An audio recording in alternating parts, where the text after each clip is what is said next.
boy. Oh boy. That's not what's supposed to happen. Oh god. Get out of here. Hello, hi, welcome everyone to the show. It's 2017, the year of technical difficulties. Welcome, ladies and gentlemen. Whoa. We had a looping intro. Hi. I'm BaerTaffy. I'm joined by RockLeeSmile, MathasGames, and Northernlion. Thank you very much for joining us for our first Roundtable episode of 2017. Welcome. Hello. Hi. It's all right. Hello. Just relax. What the hell is going on Everyone's over there? okay. We're gonna calm down. We're good. Double intro. Yeah, that's how we show respect to the new year. Is double down on the introductions. It is a brand new, fresh slate for us. No more of the old Roundtable. In with the new, wherein we do the same thing that we did before. Yeah. And we keep doing it. It's real good. That's it. That's it. Mathas, are you okay, man? I'm fine, man. I don't want to talk about it. All right. Wait, are you sure? I'm a wreck. I'm just a fucking wreck. I'm a wreck. You know, we were up till what was 5:30 your time last night, so I know damn well that you haven't slept very much, have you? No, I have not. Playing Hearthstone all night? No, I am. God, it's my New Year's resolution is learn time management. So I'm not like. Were you up all night managing your time? I was up all night, like working essentially, just because of Lost Initiative, doing 2 shows in 2 different days, and then having a roundtable on Friday. I just lose track. That's honorable, man. That's not I need to pull Orion and like schedule. Oh yeah. When I should be working and when I should not be working. So get one of those little wrist bracelets with the shock thing on it, and then after it gets past a certain time, if you're not like X feet away from your computer, it'll just keep shocking you. Yeah, I know. That's what I should. Like punish me for being anywhere near my computer after a certain time. You got to get yourself one of those Google Home bots, man. But they'll become self-aware and start to attack everything you hold dear. I want an Alexa, and then I can ask her about porn like that 2-year-old did. Oh, that was a great video. That was an all-time classic. I thought so. I'm glad you liked it. 2-year-olds shouldn't know anything about porn. Hardcore. What does he say? He's like, play, wiggle, wiggle. It's so innocent. It has like it comes out of nowhere. Yeah, he's like, or digger or something like that. It's like digger. He wants a show, and then she's like adult porn, something. Anal, and then very explicit, like, anal it's like dildo. Listing the tags like, of a video. The dad's like, Alexa, stop! Alexa, stop! Yikes! And the mom in the background is like, tickle, oh my tickle. God! Tickle, Tickle, tickle, tickle. Okay. Play tickle, tickle. Was it like cached on it, like that it had these words already ready to go, and then it like adapted to something the kid said? Who knows, They man? found out what their dad's into. Well, the kid was like, he wasn't speaking in an enunciated fashion. I understand that. The play tickle, tickle. And then she's like, hardcore anal dildo! Oh, no! And the parents just... And the dad is like, oh, no. I love that it just gets My rattled search off. history. This systematic approach is so good.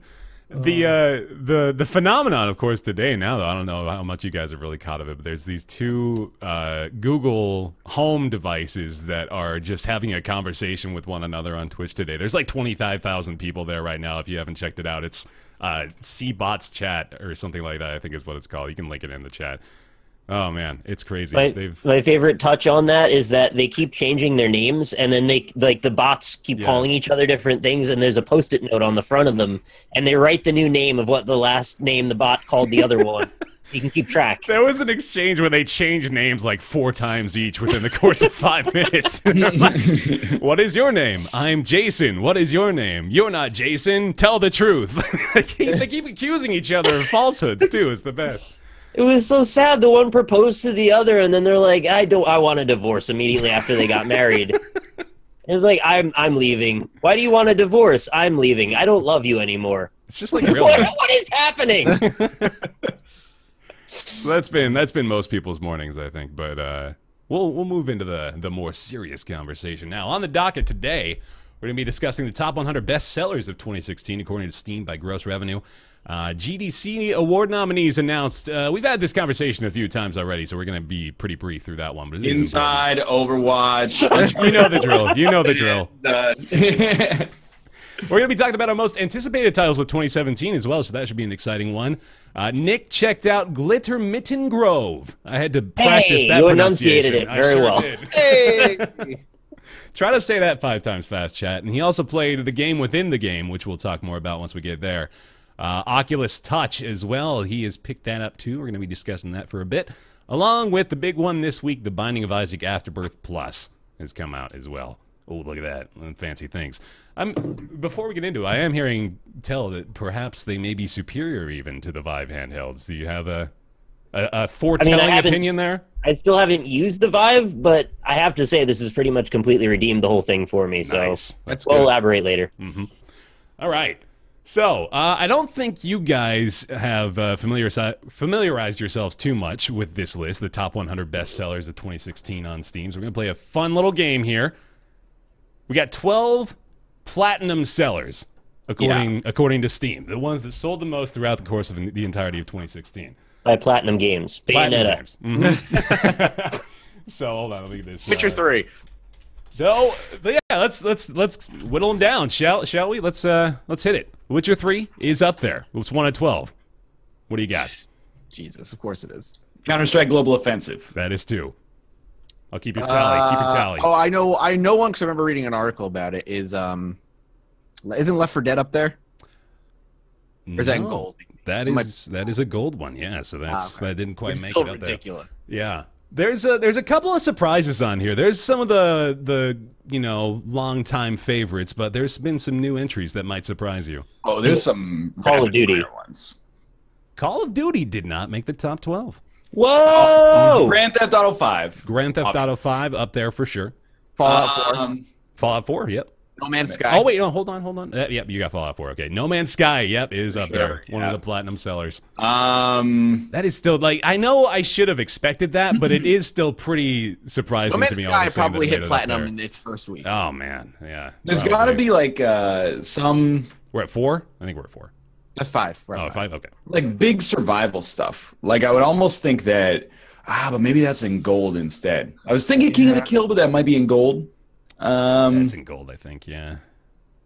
Yep, made gold. Stuff like Gary's Mod. Gary's Mod?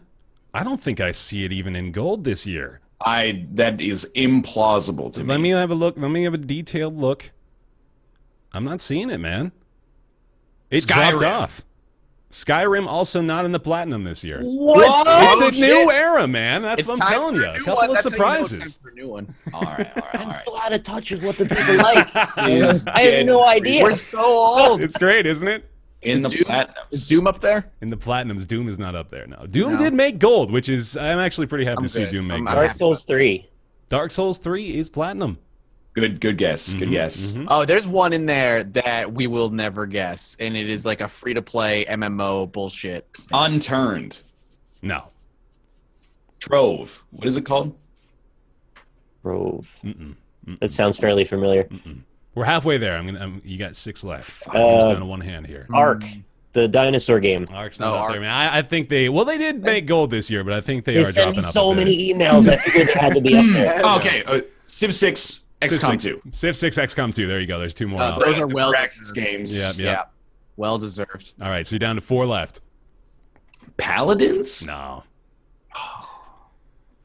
Come on now. What is up there that you're thinking to yourself? Is it though? There's one on the tip of your tongue. NBA? Oh no. Chat, help. So of the ones remaining, just let me make sure that I didn't miss anything that you already said. Yeah, okay. So you've got one that's pretty obvious that I felt like you probably would have already said had you been thinking about it. Who made it? That'll give it away. Dishonored 2. No. Is Stardew Valley up there? Stardew made gold. Good enough. Planet Coaster. Planet Coaster not even gold, unfortunately. Damn it. Dota. Silver though. Dota 2. Dota 2. Yeah. There you go. Dota All right, 2. 3 left. 3 left. Rocket League. Rocket League made it. Yeah. Platinum seller, man. Good guess. Good for them. I was really happy to see that. 2 left. Nick, one of these is going to make you happy. Terraria. No. The Witness. No. All right. Shit. I One think of these is gonna What makes me happy? we may not get the very Shadow last Warrior one. 2? It's no, not. not Shadow Warrior 2. No. That would have made me happy, but that's not on there. Two left. These are tough, I think. These are tough. I'd be surprised if you got the last one, but I think you should get the 11th. We're thinking, okay, let me give you a hint. It's a shooter. Yeah. Borderlands. No, big publisher.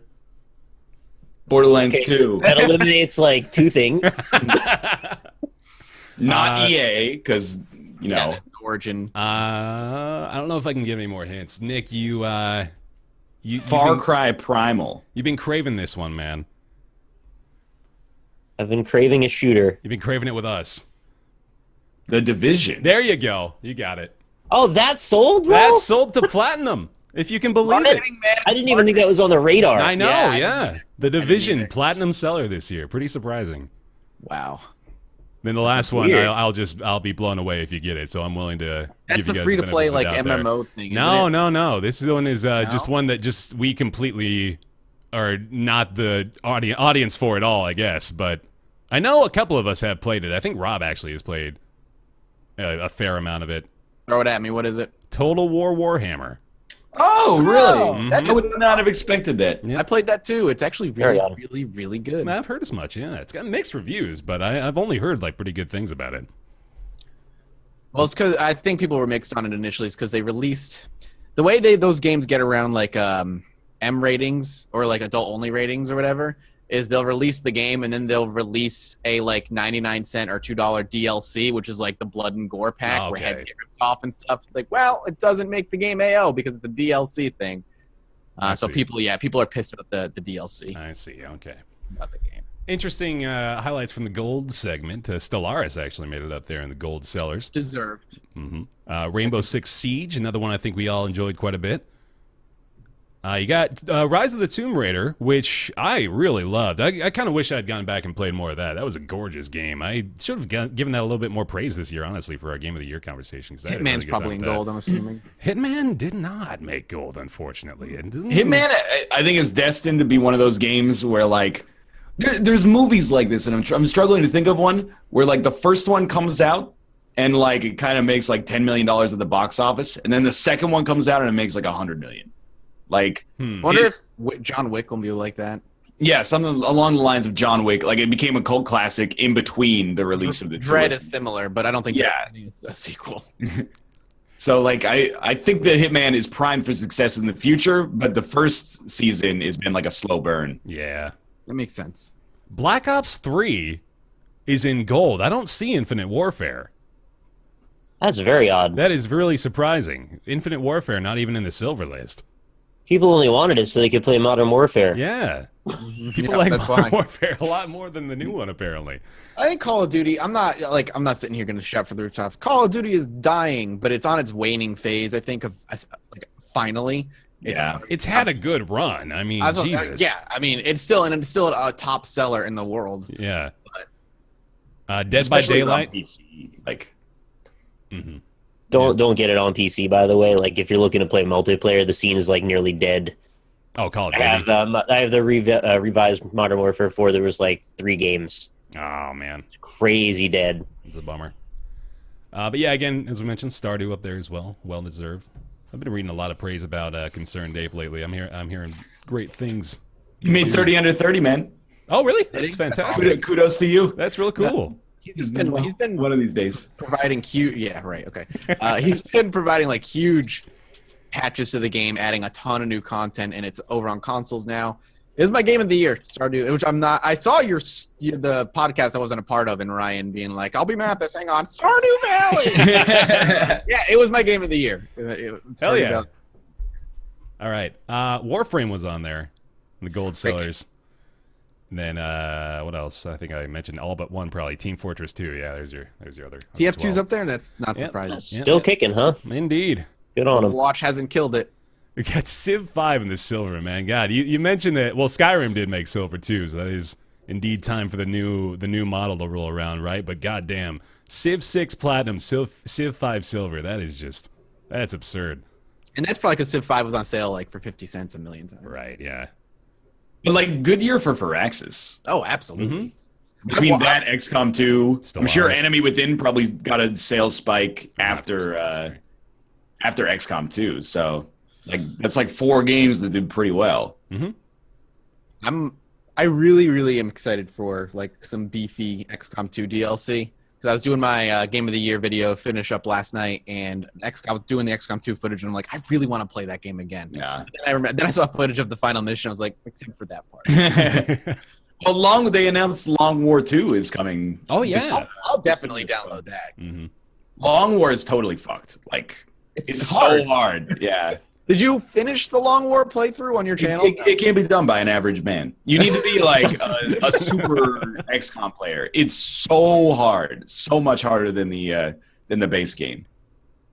That's funny. Arma 3 was up there as well. That's the only other one I didn't mention. But I wonder what now I'm excited because I don't know what they're gonna do.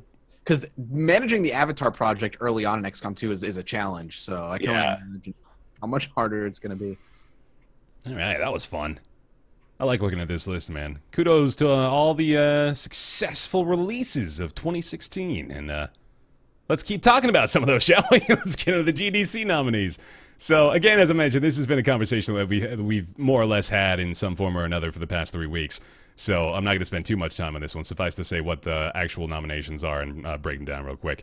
So, GDC Awards coming up, I believe, next week. No. It's actually a little ways away. Yeah, March 1st. So here's the nominees. Best Audio, you got Battlefield 1, Thumper, Doom, Inside, and Overwatch.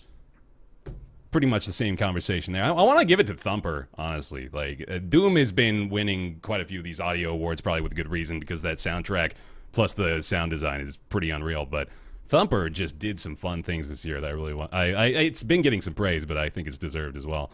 I'm nominating Nolan North for Uncharted 4 in that category. We got to get that in there. It is an honorable mention, Uncharted 4 Thief's End as well.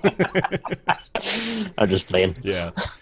Best debut. This is a fun one, actually. Heart Machine with Hyperlight Drifter, Campo Santo with Firewatch, Concerned Ape with Stardew Valley, Drool with Thumper, and Night School Studio with Oxenfree. That's a solid lineup. Yeah. Yo, did you see that Firewatch sold 1 million copies last year? I'm surprised by that. That's crazy. Unreal. I did not think that was the case at all. And Look, I mean, I knew that, like, people in the industry were going to play it because you're like, oh, it's got Sean Vanneman from The Walking Dead Season 1 and Nels Anderson, the game designer from Mark of the Ninja, and Chris Remo's doing the score, and, like, it's like a super group. But if you talk to the average video game consumer, you're like, oh, Chris Remo's doing the score. They're like, Chris Reno? You know, who's that? Yeah. Reno Jackson? Exactly. And then it's like a walking simulator. For it to get 1 million sales is crazy. Pretty unreal, yeah. That's awesome. I gotta say, on a personal level, from when I started doing YouTube, it's incredibly validating to see that a game with that pedigree could come out of nowhere and get that kind of sales. I really didn't think that indie games could get that level of recognition. So I'm really happy to hear that that's actually happening now. Absolutely. Talking about Stardew again, too. Like, he's probably made millions in profit at this point. He's just... There was a report this week that Stardew itself has made like 24 million on Steam. Holy fuck, man. Wow, that's crazy. I'm glad. That's super encouraging. Yeah, like Nick said, like it is. I think it's a different environment now. We're seeing actual results financially from that, monetarily. That's really cool. Yeah. I didn't know Thumper was actually Drool's debut as well, so even more kudos to them, too. That's a really great list. I'd be happy for any of those, basically. That's pretty awesome. Best design. Overwatch, Dishonored 2, The Witness, Inside, Doom. No surprises. All deserving. Yep. They got a best mobile / handheld game. Even they're doing the crossover segment for that. I wonder if they're considering separating those at any point. But this is another, honestly, pretty damn good lineup, too. You got Super Mario Run, Clash Royale, Pokemon Go, Reigns, and Pokemon Sun and Moon. Reigns is great. Reigns, though, like, you're putting Pokemon Sun and Reigns... Moon is in a different category. It absolutely has to be, right? You're putting Reigns against Pokemon Sun and Moon. Like, what the hell? Those are not even the same game at all. Mario Run. I mean, it's just a toss-up. That's very strange. Yeah. That's ridiculous. I think there's got, man, like, we already had this exact conversation, but there's got to be enough to be able to split them at this point. Like, that is just, it's such an antiquated category, I think, but Oh well. Then you Should got. I play Clash Royale? It is like good. A lot of designers that like I really respect are like, I know mobile games, you know, microtransactions, blah blah blah, but like Clash Royale is actually really good. No, It is really good. I was singing the praises of it a long time ago, and Bear was as well. Like, it's a good game that you don't need to spend any money. I didn't spend a dime in it. Yep.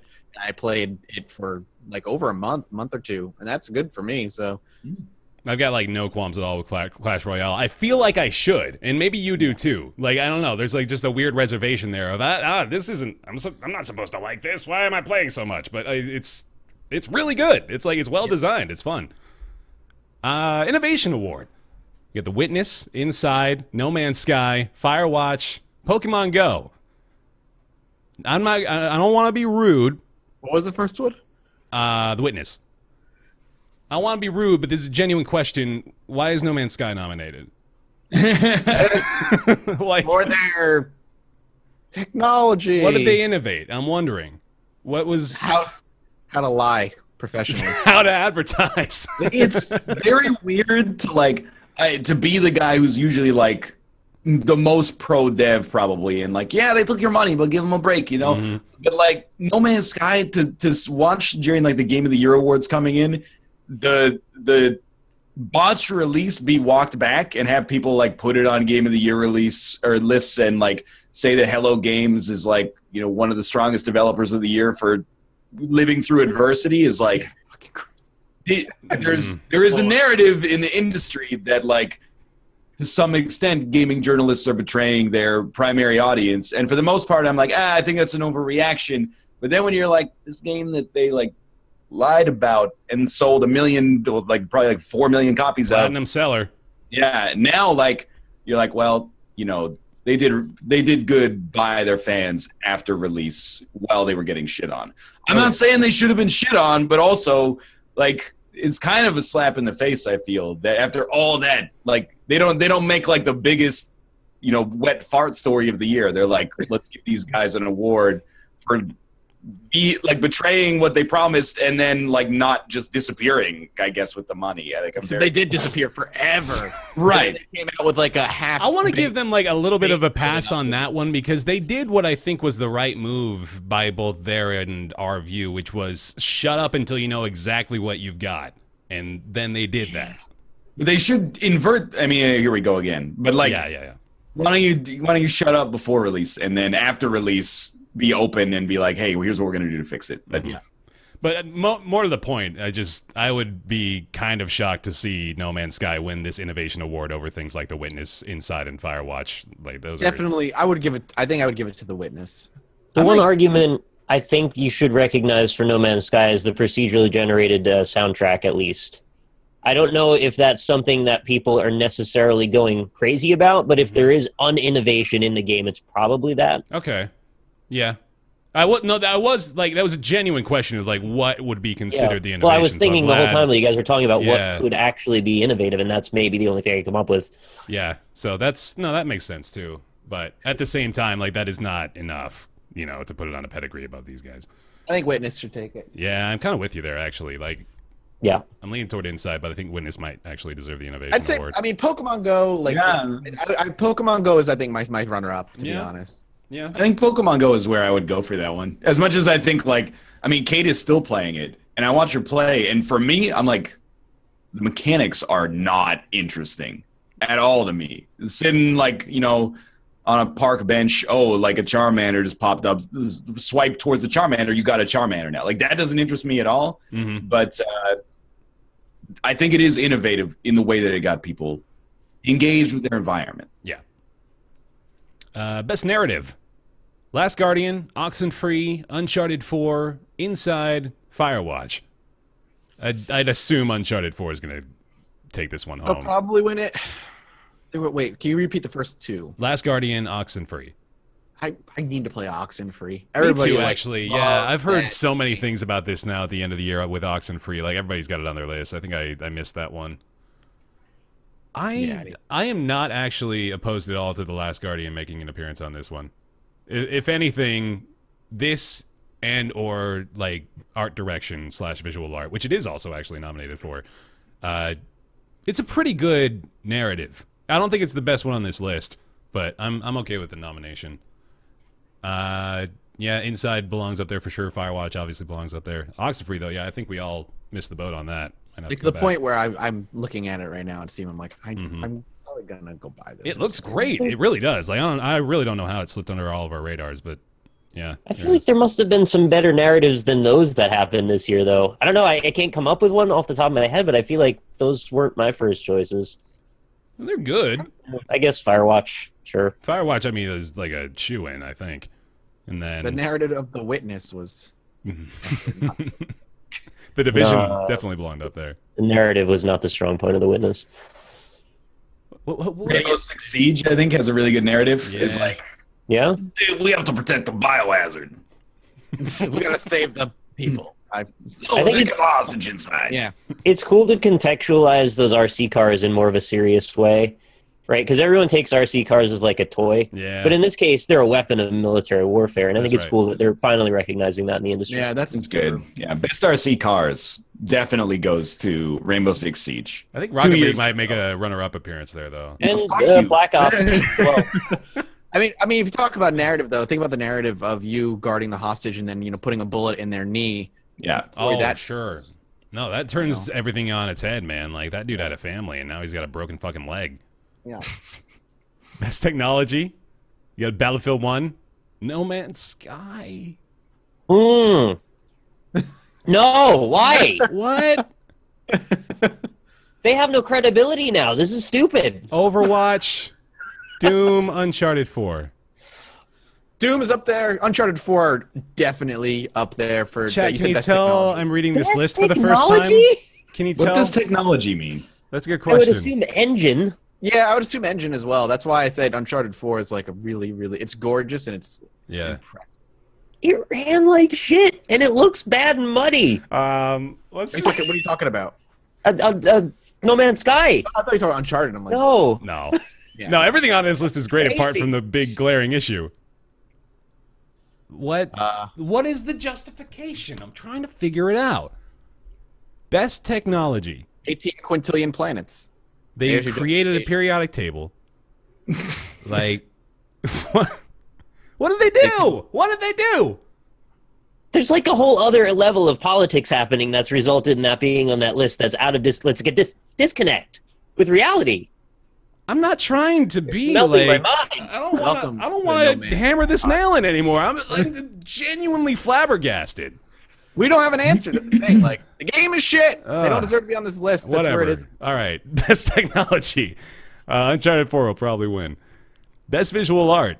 Firewatch, The Last Guardian, Overwatch, Uncharted 4, Inside. I might give it to The Last Guardian here. It was gorgeous. It was Gorgeous unbelievably when beautiful. it was running. When it worked, right. When it was. Needs more frames. Yeah. Firewatch looks amazing. It I think does. I was gonna say I think Firewatch is a very, very gorgeous game. Mm-hmm. And Inside is beautiful too, but I don't know if it's like there's more direction and design than Yeah. execution. I think it does look. It looks pretty limbo-esque. Mm-hmm. It's tough to compare that to these four as well, because while those other four are all about the vibrancy and the color palette and the different appearances of things, Inside is very monotone and grayscale and is all about the overarching sense of dread. So they're kind of different to compare, but I like all those. Those are all great nominations for visual art. Best VR/AR game. Res Infinite, Superhot VR, Job Simulator, the 2050 Archives. Is that different?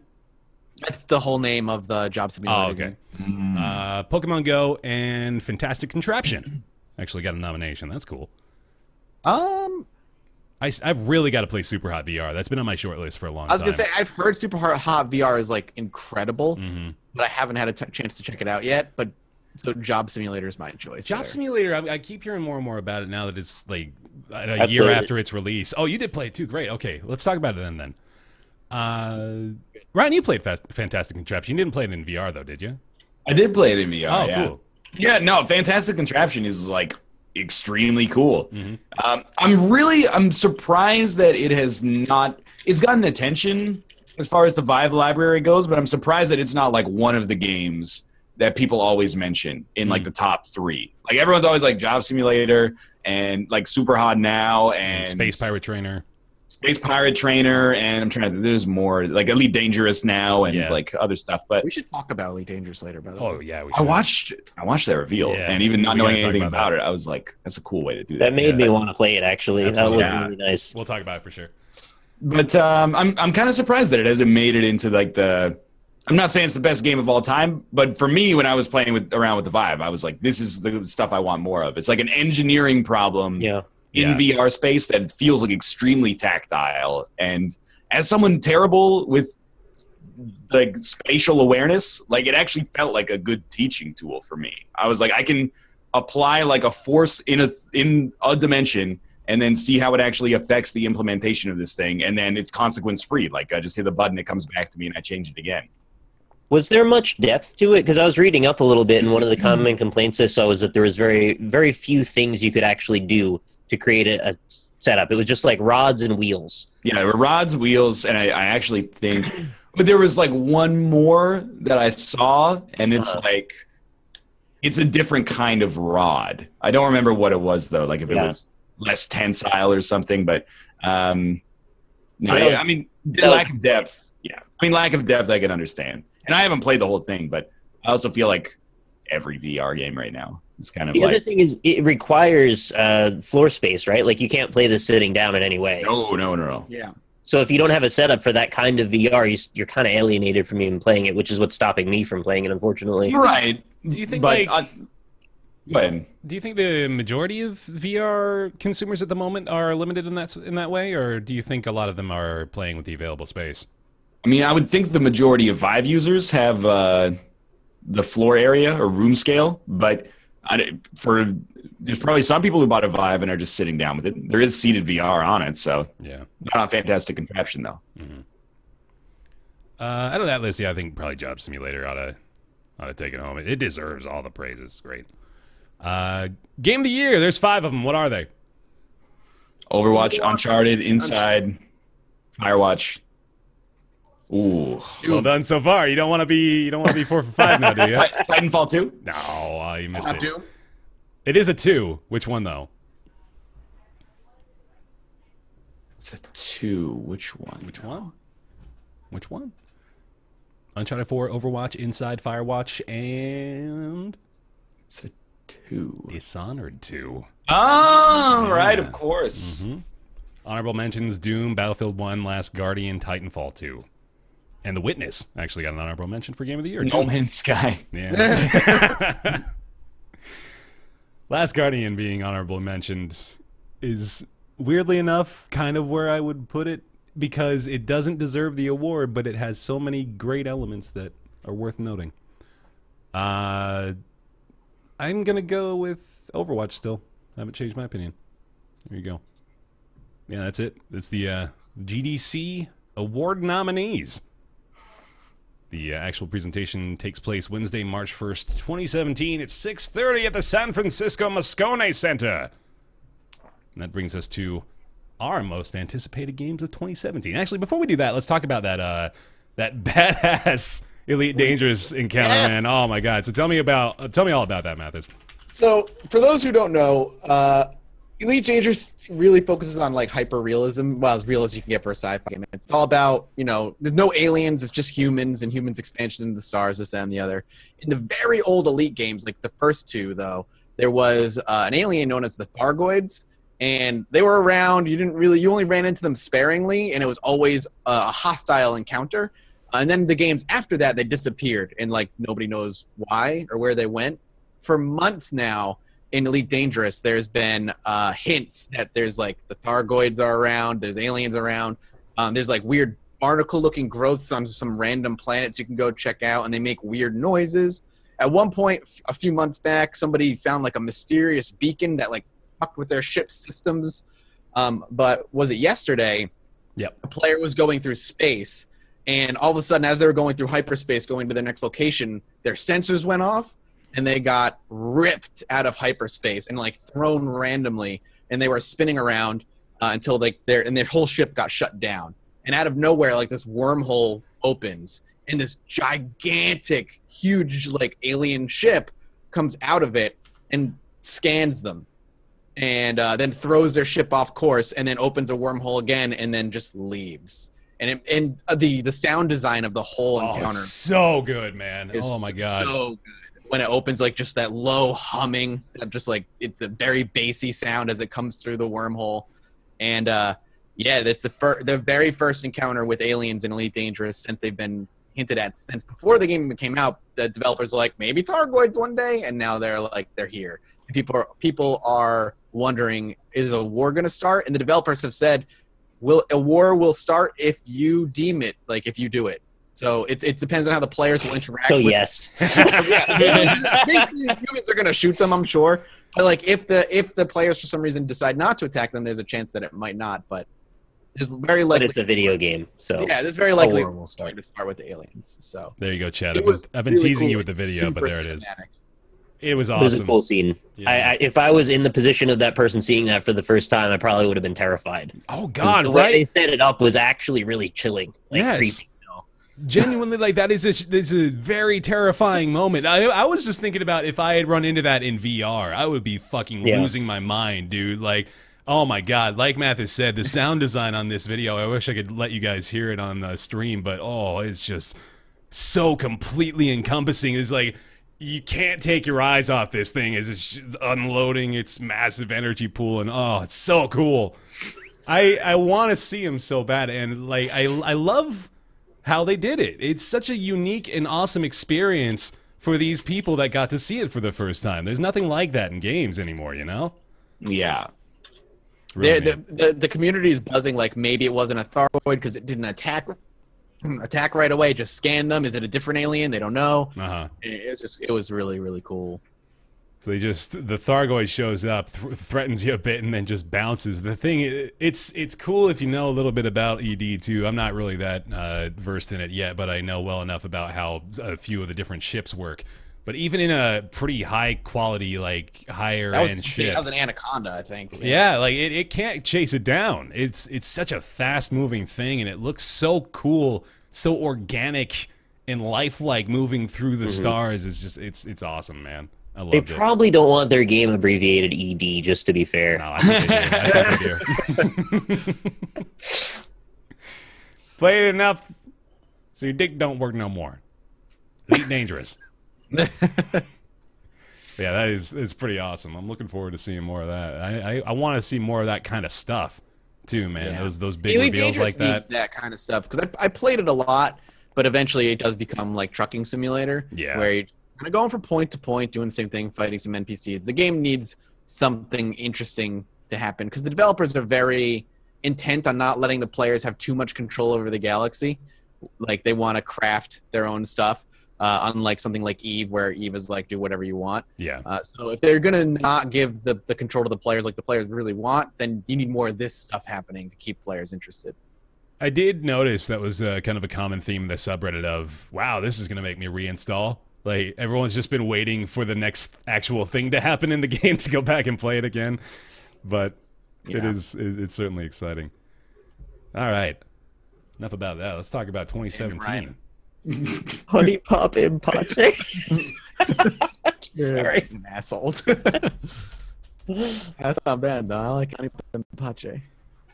Let's talk about our most anticipated releases coming up in 2017, shall we? Sure. It's gonna be a tough year to beat. I mean that in all sincerity. 2016 was pretty fucking awesome for games, man. There was a lot of good stuff there. So hopefully it'll get even better. I'll start us off. One that I think quite a few of us are actually looking forward to is Horizon Zero Dawn. We got pretty excited about this at E3 or watching E3 in 2016. It's got a bad name. It was such a bad name that I forgot entirely what it was until I Googled red-haired girl with bow 2017 game, and then I found Horizon Zero Dawn. But it does look like a lot of fun still. When I brought it up, I was like, what's the big Amazon woman shoots arrows at mechanical dinosaurs? Right. Yeah, no, I But I know. really want to play it. I just don't know what it's called. Exactly. It's a very generic It title. really is Whatever. like you mix. It's just like grab bag of video game title words, right? Yeah. That you just stick them on and see what works.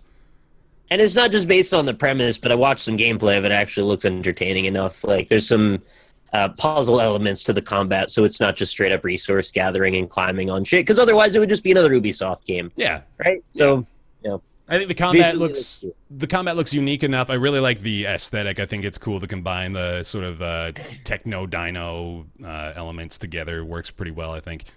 Yeah, looking forward to I want to understand why they are that way. Like what led to the world existing. Exactly.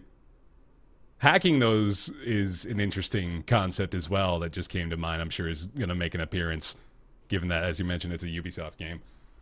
Oh, no, it does. Yeah. It actually just says right here, hack trap specimens to do your bidding. So, yeah, there we go. It is not a Ubisoft game. Oh, it's not? I thought it was a Ubisoft game. Who is this? No, this is it's first-party Sony, isn't it?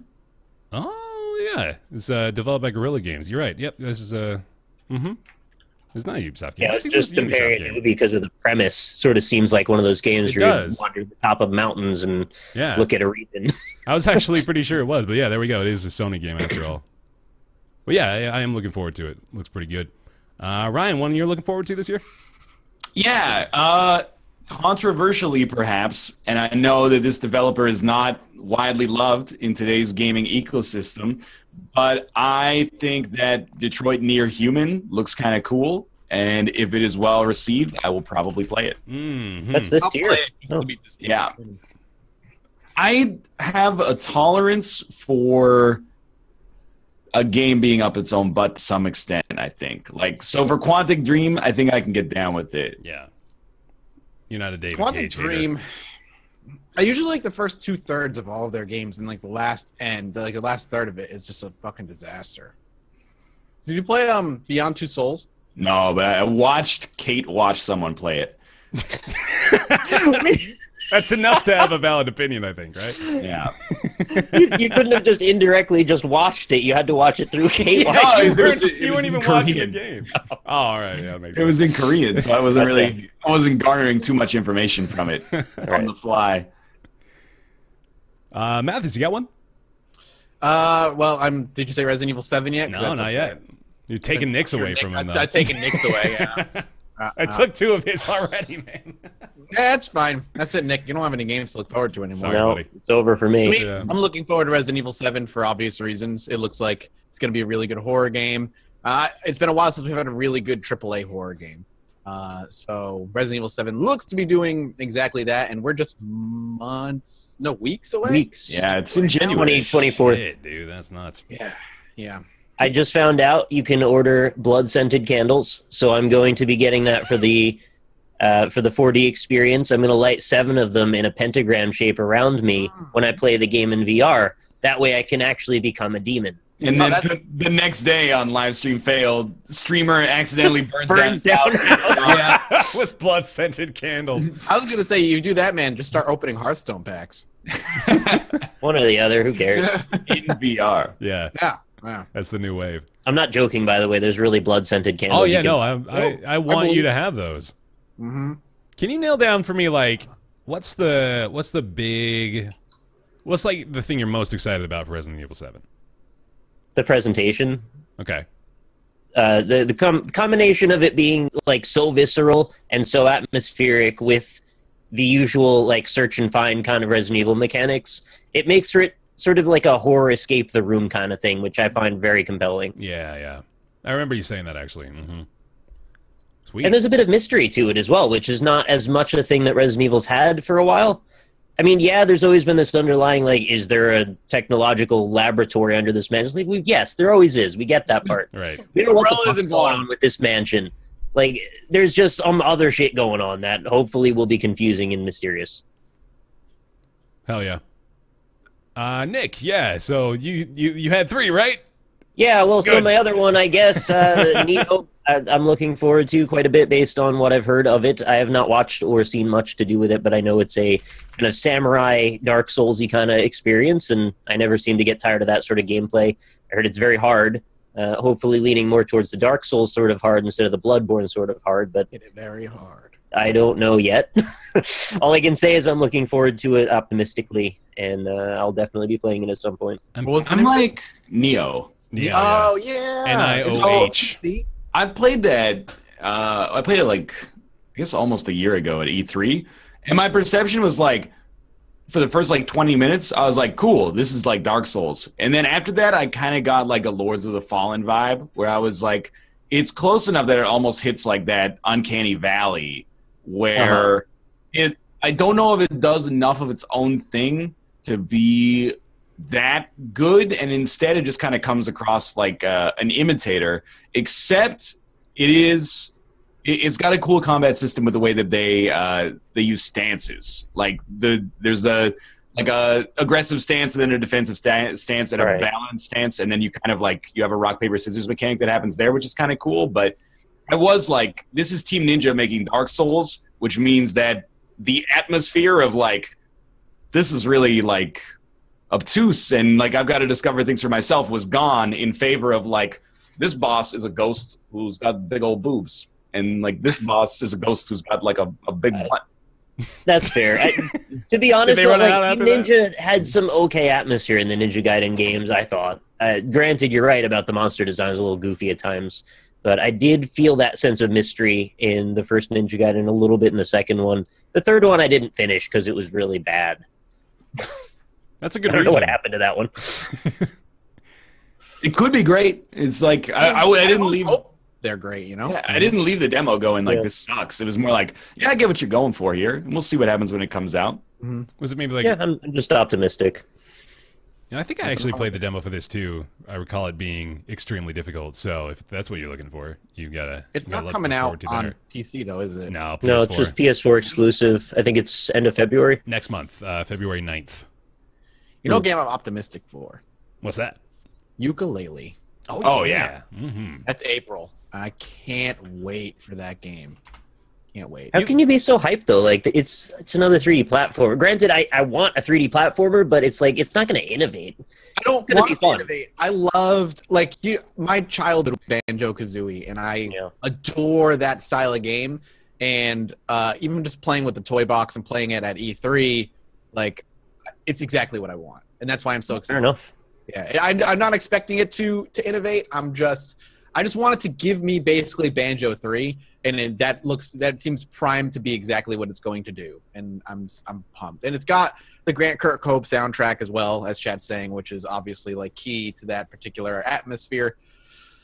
I'm excited for it. I'm very pumped for it. Playtonic. Beyond that, like the genre is like, when was the last good or great 3D collectathon platformer? Like, it's been a while. It's primed for a return, I think. Ratchet and Clank. Yeah, I was going to say probably Ratchet and Clank. That's the new fair, one. yeah. I didn't play it, so maybe. This Other is than like that. N64 style, though. Like, you know, It's instead retro. Yeah. And it looks like, what I like about it so far too, like graphically, is it just does look like a Banjo game with current hardware. Like they did a great job of maintaining the art style and carrying it over. Playtonic have announced 2 new hires just ahead of the release of Ukulele. Andy Wilson and Gary Richards of Team Rare. That's cool. Sweet. I'll probably help them out. I got another one. Before we move on, sorry, I didn't know if we were done, but I was just going to say also Chasm. I really hope this is the year that game finally comes out. Fucking This is finally. our year. Right? Every PAX since I started going to PAX, I've been getting hyped for Chasm, and it's like, I really hope this is the year, guys. They Still keep fun. delaying it, right? Of every game that got big on Kickstarter in 2013 should come out this year. Chasm and Broken Age. Well, Mighty Number 9 managed to make it last year in some way. They may have wanted to wait until 2017, but Exactly. Yeah. But Bloodstained, Cuphead? yeah. Cuphead? Oh, What? Buckethead. Oh, Or no, not Cuphead. Buckethead. Cuphead. No, Buckethead's the singer. Not even a singer. Guitar He's a player. guitarist. That's right. No, yeah, I'm thinking of a whole different mess of people. Cuphead, though, is exciting. That is good. And Cuphead, Hollow Knight as well. I'm going to be the gray cloud. Not about Alright. Hollow Knight, but about Cuphead and Oh, say nice. that the visual style looks awesome. I hope that it elevates itself beyond just being a beat 'em up, because I think people will lose their fervor for that game in like 20 minutes if it's just a beat 'em up. It's skating on the strength of its visual style, which is incredible right now, and I don't dispute that. But if people get into it and they're like, okay, it's light attack, heart attack, and you know you can jump like that, people are gonna not necessarily lose their minds, but I think it's easy to hype yourself up because it looks amazing and then just be like, let's just beat 'em up. I don't know. Rayman got away with it. Rayman They went in the same route, I thought. No, Rayman is like a Lewis Carroll fever dream platformer, and the platforming elements have like a certain degree of challenge. But like, when was the last beat 'em up people were excited about? I've been excited about like one, and then people told me it wasn't even that good, and that was Foul Play. And Foul Play actually had like an interesting combat system. Yeah, but. Remember when we tried to play Double Dragon Neon on the NLSS? Right? God damn, dude, that game. Oh man, That did not work. Double I don't Dragon imagine Neon it did. is actually like fine though. Like that game is okay, but like an okay beat 'em up now, it's just who cares? Like Mother Russia Bleeds, it does like one cool thing, and you're like, that's not enough. Mother Russia Bleeds was great for 30 minutes. Yes, exactly. That was Battle Block? I remember I did the first episode. I'm like, this game's great. And then the second episode, I'm like, I'm bored. Battle Block is carried by the comedy, I think. Like, Battle Block is not extremely strong gameplay-wise. I think like the Behemoth style and Stamper is sort of what sets Battle Block apart. We also are going to get, speaking of that, we are going to get Pit People. Yeah, Pit People. Oh, yeah, the new Behemoth one. Mm-hmm. Yeah. Yep. Yeah. Yeah, the embargo pops for that in like 5 days. Yes, Damn. it does. Really? Holy shit. I mean, looking back, I don't even think Battle Block Theater is very good. I think it's kind of interesting, but like not great. Viking Squad was cool as well, but Viking Squad also was like, it's largely on the strength of its art, and then it had some cool kind of like RPG mechanics that were in there as well. But I think it has a lot it has room to grow, I guess is what I'm thinking about Cuphead. And it makes these lists every single time, and I feel like it's making them on the strength of its art only. But maybe I'm mistaken. I'm with you there. No, I'm wondering what it's going to do, and I don't think it's going to do much. I think it's just going to be a decent beat 'em up.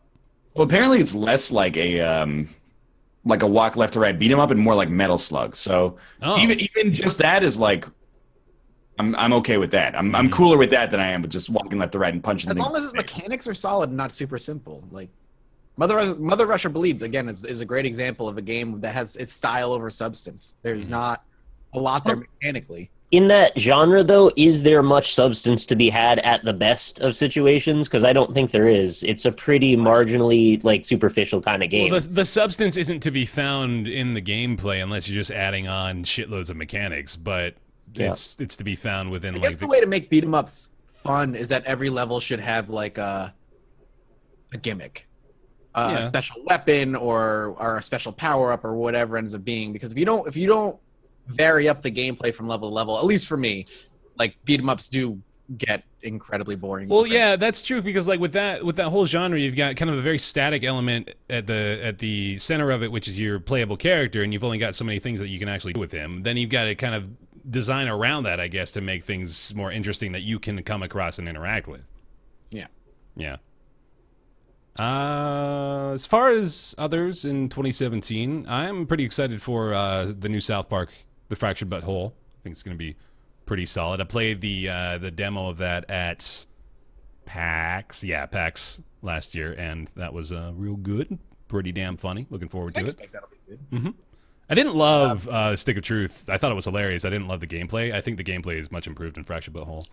Yeah, the Stick of Truth I actually think is a great game. It's aged very well, but like the RPG style combat was the common story everybody has about that game is like, yeah, I beat it, and I still don't really know. Like I didn't know till the end that there were like limit breaks. Yeah, I just did like the same attack on every unit and crushed it. So, yeah, I'm hopeful the combat's gonna be a little better. Yeah, I think it will be. Also, dude, I am so excited to see the reception of that game when it comes out, because and this is just like the part of you that wants to watch the world burn, but like South Park is extremely offensive in a way that is largely satire, but sometimes borders on going a little bit too far maybe, and I think that's fine. But I am so eager to see how this is received in 2017, where political correctness has become such an issue for everybody, basically. Yeah. I'm so like, I'm gonna get some coffee. I'm gonna read the reviews. You're gonna open Once it back when the embargo comes out and just see where people fall on that, because it's gonna be a good time. You don't think South Park has kind of entered an immunity bubble? I feel like they really can't do any wrong at this point. It's been what, like 20 years of this shit. They're not going anywhere, and no one's really. They've ramped it up though since they started. It's gotten a lot more. Like they purposely go out of their way to be as offensive as possible, whereas before it seemed a little bit like they were just being rebellious and petulant. I don't see that as much in the show. I mean, I've been keeping up to date with the show. I've been watching all the newest episodes. I haven't really felt that as much, but maybe I'm not as aware of what I should be offended of as I ought to be. Well, I mean, you should be offended at whatever, like, you know, you're offended by, I guess. Whenever I'm mildly uncomfortable, right? I mean, there's some stuff in The Stick of Truth that's pretty gross. Which is, I mean, like, the whole, like, abortion clinic act of the game is pretty disgusting, but I really like that game. Then there were also some parts where you're, like, you know, climbing the city walk, and you're fighting a bunch of, like, traditional, you know, step horseback archers, and they all have, like... you know, their eyes are drawn on as like a single line, and they're talking in just like, you know, random syllables. And I was like, you know, maybe that's, but it's South Park. Like, what do you think? You know, what you see is what you get. Or, I mean, let me put it this way: if you don't know what you're getting with South Park by now, like, and you play the game, and you're just looking for a reason to be mad at this point. Later on in the year, hopefully, we're going to see Kingdom Hearts 3. I am still pretty excited for that. You think so? Hey, Final Fantasy 15 came out. That's right, yeah. That's true. All the big ones are finally released, and I think it's about time they stopped holding things in the vault. Mass Effect Andromeda, if you haven't talked Oh, about goodness, it of course, yeah. Mass Effect Can't wait for Andromeda. that. That is... oh, goodness. Oh, me, oh, my. Oh, Mass Effect. I told you guys this before the show. I very well may replay through that series to get a fresh take on Andromeda. I like Mass I'll play Effect. through 1 and 2 again. I don't know if I'd play through 3. Man, 3 was just disappointing. Did you play through all of them, Ryan? You did some for sub. I did 1 and 2, but I haven't done 3 yet. 2 still remains probably one of my favorite RPGs of all time. Oh, yeah. Like, I played through that game like 6 times. Top tier. 2 is dope. 1 is fine. 1 is a good proof of concept. Yeah. Yeah, I mean, the thing that surprised me with 1 is when it ended, I was like, that's it? Like, it was seriously over, like, I think I got 4 streams out of it, maybe 5, so it was under 20 hours. But then Mass Effect 2 is, like, much more robust and good stories, and a lot less driving the Mako, which was also sweet, because that car section is, like... Oh, God, yeah. I mean, I get what you're going for, and thank you for completely, or more or less, removing it from the second game. What did they do? They did the rover in the first one, then they did like the planetary extraction in the second like one, right? probes yeah, and okay. planetary extractions and stuff. Which is also stupid. Yeah, like I didn't mind it. It was just tedious, but yeah, it was kind of dumb. It was what made 2 great was just your crew, recruiting your crew and all the characters and their side stories, and that's what made 2 super good. Like, if you look at 2 objectively, I loved 2, don't get me wrong, but nothing happened in that game. Like, nothing important happened in that game until maybe the last 20, 30 minutes where, like, everything came to a head. But the story was all about the independent stories of each of the characters. The overarching plot was not prevalent for most of that game. And even at the end, it was kind of all right, we got a Reaper, and we're gonna decide to destroy it or give it to the Invisible Man or whatever his name was. Yeah, fuck Caden though. Am I right? That piece of shit. What's wrong with Caden? Caden died Piece of in garbage. my first game. Oh, I threw Ashley away. Yo, Caden's from Vancouver. So of course you got to keep him. You can't throw away a dude. That's like an unwritten rule of video games. It's like one of the characters is from the city in which you live. You're gonna keep him alive in every situation. How do you know he's from Vancouver? He said, back in Vancouver on the. Let me look this up. What's this? No way. Caden. People are telling me that I'm Caden wrong. Alenko. Mass Effect 3 is amazing. Caden Alenko. So maybe yeah. I never finished the first game. I got stuck in one of those Mako driving sequences where there's rockets being shot at me, and I broke my save file. Like, I couldn't go back or forward because I wasn't strong enough to, like, get past the rockets, and I couldn't go backward. So I just, like, stopped playing it. I didn't really like it very much, to be honest. I don't know why. One mechanically is the worst of them all. Like, it is just, it's hard to play a little bit. Like you see what they're trying to do, mixing RPG and shooter. It was one of the first ones to try and do it, but it was very clunky. He invites the commander out for a drink at Apollo's Cafe, where he reminisces that he often had a few beers at his parents' home overlooking English Bay in Vancouver. All right. Like how you just remember Like you would never lose that information. You're going to store that in the vault for later. Yeah, that's like, did you know one of your favorite video game characters is from Vancouver? These two, you're on the Wikia page, right? You see these two photos of him topless, though? Yeah. This dude's ripped. They've really gone a long way for, like, ab rendering technology has come a long way since, like, y'all 2000. y'all gotta see this on the stream, what we're talking about here. Look at these. Damn. The rippled son of a gun. He's got that pec definition. Like, Rippled, man. Rippled. We got to get Rob to draw this guy. He could draw him so well. Muscular men with big old nips. All right, there we go. Big old nips. Yeah, Mass Effect Andromeda. I'm looking forward to that. I'm excited. We kind of brushed by this, but I am excited about Kingdom Hearts 3. It's gonna happen this year, and it's gonna be good, man. It's not another Last Guardian situation. Absolutely. I was gonna say it's gonna be just as good as the Last Guardian. No, this is different. I haven't learned anything. It's gonna be different this time, guys. I will Persona say, 5 comes out this year. Oh, supposedly I guess. that one Maybe. as well. Yeah, maybe, hopefully, supposedly. So, okay, I'm completely ignorant to this whole series, but I've heard a lot of praise for it, particularly Persona 4. Should I play That's it? the one I liked. I think they function largely sort of like the Final Fantasy series. I've only really played mostly just 4. I've played some of 3 also, but it wasn't really that well tied to the others. So I think you can pretty much jump in wherever you want. They're mostly just known for having decently well done characters and just a great art style, as well as like really good soundtracks, in my opinion. 4 just had all of that stuff in spades. Well, like 3/4 through the game, it got really grindy and kind of boring, but you know, if you like the characters enough, you get invested in it. It kind of pushes you through some of the boring bits. Yeah. Sweet. In terms of smaller stuff, like Absolver from Devolver Digital looks really cool. I think that's the kind of game that is going to take people by storm, like on stream. If it's good, if it's as good as it looks like it's going to be, that's going to be kind of like. I think my pet prediction is that could be like a Dark Souls-y kind of like takes over Twitch for like 2 weeks or something, or 2 days. But even that's pretty significant. The online multiplayer has got to be functional. Yeah, well, that's the thing. If the online multiplayer works and it really allows you to do that, like, me and Nick can posse up and then like go through the whole game with this like really unique fighting system. But then if I want to, I can just murder him. Like I just punch him in the neck and sever his spinal cord, and he could do the same to me and take my loot. Like he could bury me under the ground and then leave me to die in the desert. Never come back. Well, it has like that. What am I trying to say here? It has like the journey thing where like when you meet up with somebody, you can't really talk to them unless you're on voice over IP. Yeah. But it's kind of like it's implied that you're gonna like work together to kill other people and to beat the enemies and fight the bosses. But they could just as easily like wait until you get weak and then kill you and take your loot. So these kind of like shifting allegiances and like ambiguous communication is really cool. And like the combat system looked awesome. Yeah.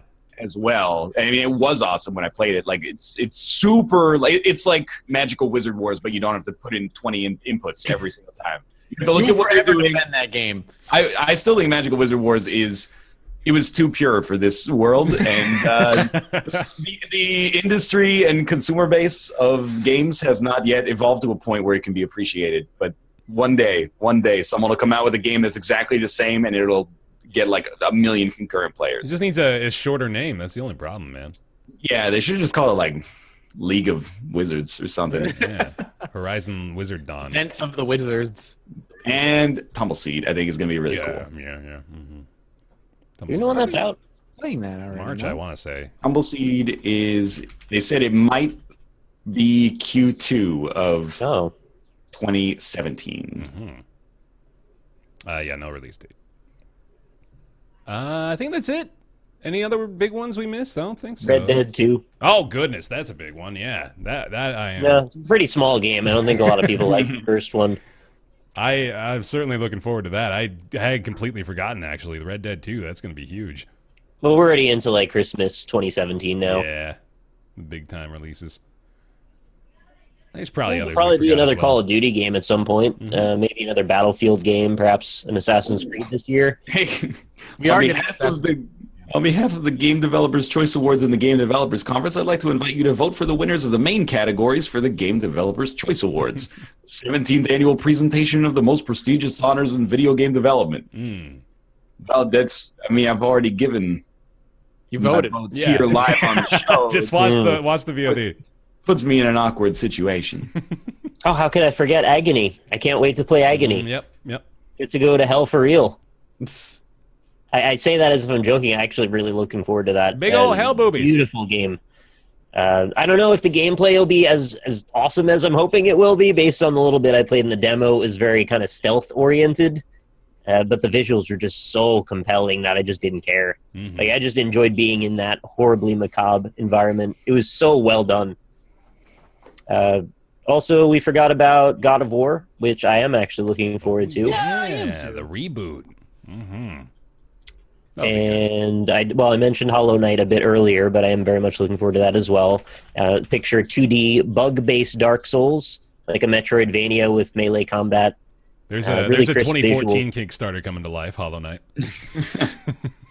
I think it's coming like Q1, so it should be soon. It was supposed to be out, I think, last July, but little bits of polish happen at the end. I'm down for it. I played a good chunk of the game earlier on, and it was really good just the way it was. So if they expand that to be a full game, then I'm on board.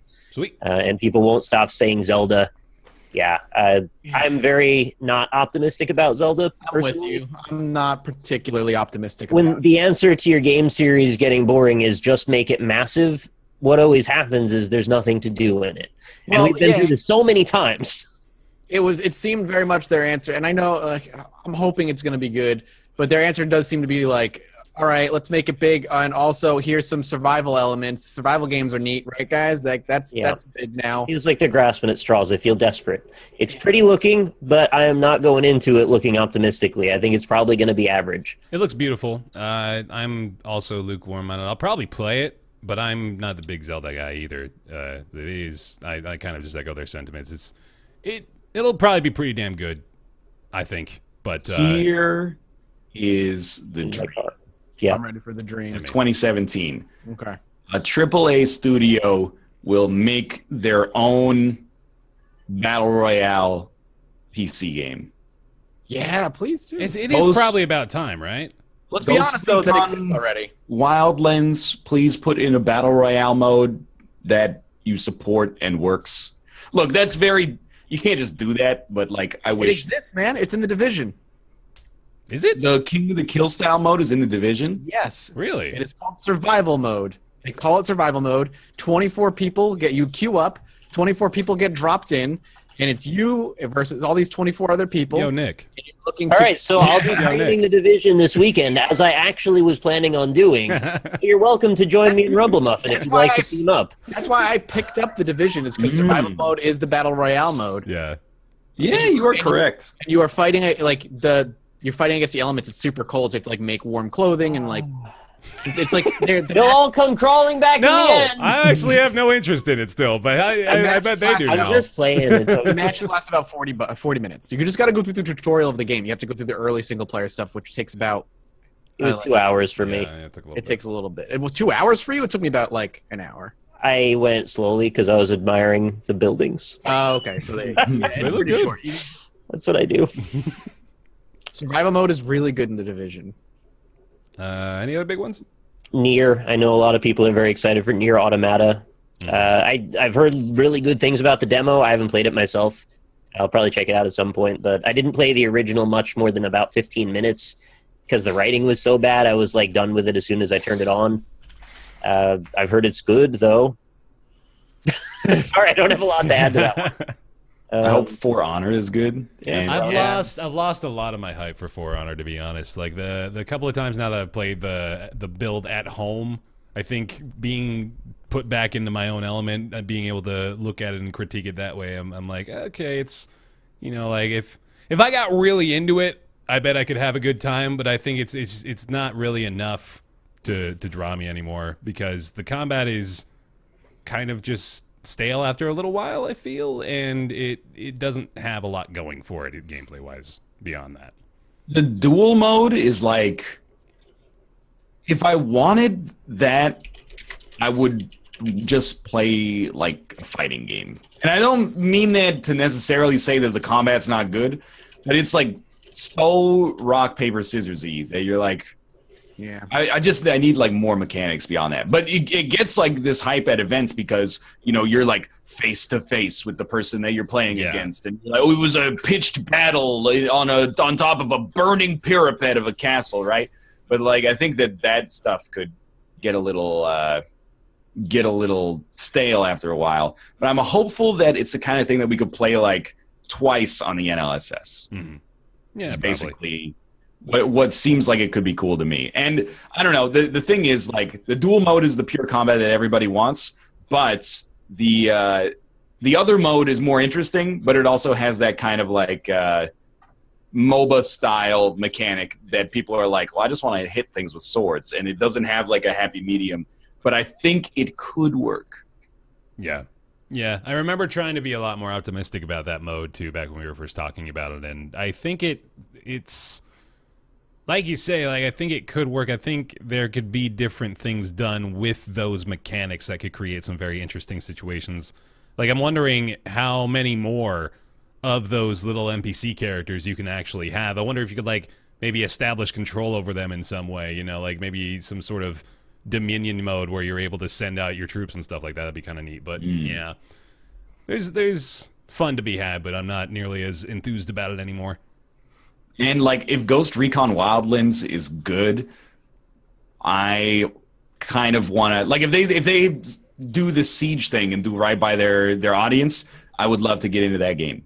I'm actually going to go play that in a couple weeks. That's sick. Mm-hmm. What I saw of it, I was like, I could go either way on it, but I believe that, like, when I was watching the... the stream is down? Stream just crashed, apparently. Oh, shit. Uh-oh. I'm still live on my end. No, welcome back. Saved. Hey, all right, cool. I did it. Good job, man. Yeah, thanks. Good job. So for Ghost Recon Wildlands, like, what I saw was like 50-50 on, but I was also like 20-80 on Siege before it came out. And then when it came out, it was really good. Yeah. The narrative about Siege is that it sucked and then Ubisoft saved it. I thought it was good to start. It was fine when it came out. It's probably gotten better, and they've really, like, you know, recommitted to, like, continuing to make it grow, but, like, it was good, man. Yeah, I didn't have any issues with Siege. I thought it was fun. We had some good times with Tekken 7. As the only person here who plays fighting games, I'm excited for it. I'm also excited for Marvel vs. Capcom, whatever they're calling the new version of it, and also that 3 Ultimate is coming to PC, because I never played the DLC edition to it. I only had the original version. Sweet. And I heard they added quite a few more characters to the Ultimate version, so that all sounds good to me. Mm-hmm. I will play Marvel vs. Capcom. Wait, what is the new one called? I don't know. I just know there's another one. Ultimate is the DLC for 3. That was like the final version. Versus Infinite? Infinite. Yeah, Infinite. Okay, yeah. I will play that the day it comes out. And then when everybody else gets too good and I can never win a game, I'll stop playing. But I would definitely play that for, like, I bet we could get 8 days out of that game before I never want to play it again. Oh, hell yeah. The first fighting game we can ever play together. I love how well you've been able to quantify, like, the value you're going to be getting out of all these upcoming releases. It's like, all right, we'll get two NLSSs out of this one. We'll get 4 days out of this one. We were gonna play Injustice on the show, and then a company that shall remain nameless, and there's no way you could possibly know who it was. It turned out they didn't want the press, so be it for them. Yeah. Which is really, it makes sense because DC has, like, a lot of goodwill built up. Yeah, DC is like king of the comic book franchises right now. They got some to burn. Well, be that as it may, Street Fighter V may not be where it's at right now, but I'm very excited to go back into Tekken mode. I was big into Soul Calibur as well, but I haven't heard they have done anything in a while, so I'll be in for Tekken 7, and I'll be in for Marvel vs. Capcom. And, of course, any more Guilty Gears or Blaze Blues that come out. I think we're a good year away from another Blaze Blue. One just came out, so. Sweet. Who knows? Maybe with Injustice 2, you'll get a nice little, hey, play our game and here's some money contract, like Lord of the Rings game. The only, 'cause it sounds indignant, but, like, I'm not just doing it to be indignant. Like, we were like, hey, can we get some codes to play? Like, I own the game. Can we get some codes to play Injustice on the show? Because you just came out with the PC version. And they're like, yeah, like, how many do you need and what's your address? And I was like, no, I don't need you to send me copies. Just give me like 2 Steam codes. And they're like, I'm not authorized to give out more than 1 code for PC. But if you like want me to send you disc copies, I can send you like 4. I'm like, That's right. It's like we can send you a physical copy with postage that'll cost us money, or I can hit generate key, but I'm not allowed to hit that button more than once. What a weird rule, man. What the And I was like, I mean, I feel for you. You're like, you're in a really weird spot because that makes no sense. But like, well, unless you can ship them to us in like the next 3 hours, it's kind of not going to work. So yeah, that was that. Chat just told me that this was the last Blaze Blue that just came out. Central Fiction was the end of the series, and I'm never going to get to play as fucking Jubei? Are you kidding me? I'm sorry, man. Stabbed in the heart. I've been waiting for 5 years. That's not right.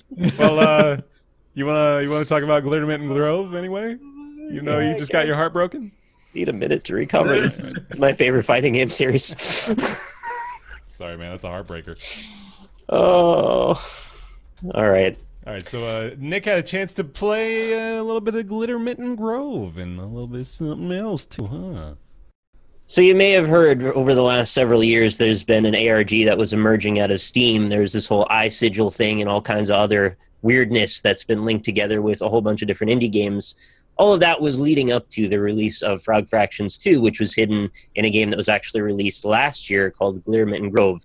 The thing is, they hid Frog Fractions 2 in that game, so you had to find it.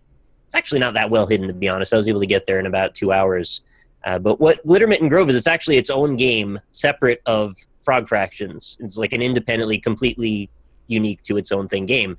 It's a strategy game, essentially, that has you building a forest of habitats for fairies. And it's actually kind of hard. I actually lost like 3 times before I could get to the point where I could unlock Frog Fractions 2. So you've got to like build these things and trees to catch sun rays, which then generate some other type of currency that you spend on fireworks to then blow holes in the ground. Or you have to try and like grow the trees higher with fertilizer so you can get more sun to then further propagate the amount of houses and fairy palaces to make more units to then go collect more things, and it just spirals like that. Not a bad game in its own right, just probably most people wouldn't pick it up because it's just sort of, it looks like it's a game that's mostly, you know, for little girls. They kind of marketed it that way. Mm-hmm. And but you know, it's fun in its own thing. You go through different cycles of seasons, and when you get around to winter, there's no more fruit that grows, so all your fairies will starve to death if you don't store fruit in one of your harvest areas. Anyway, that aside, the game is fun itself, but it's like $20. So if you didn't know what it was and you weren't looking for Frog Fractions 2, the chances of you buying that game for its own right probably fairly low, which is probably why nobody discovered the other game in it. Mm-hmm. Anyway, you eventually carve a thing into the ground. Apparently you can go into the sky as well, and there's a door, and when you walk into that door, it takes you into a text adventure kind of thing.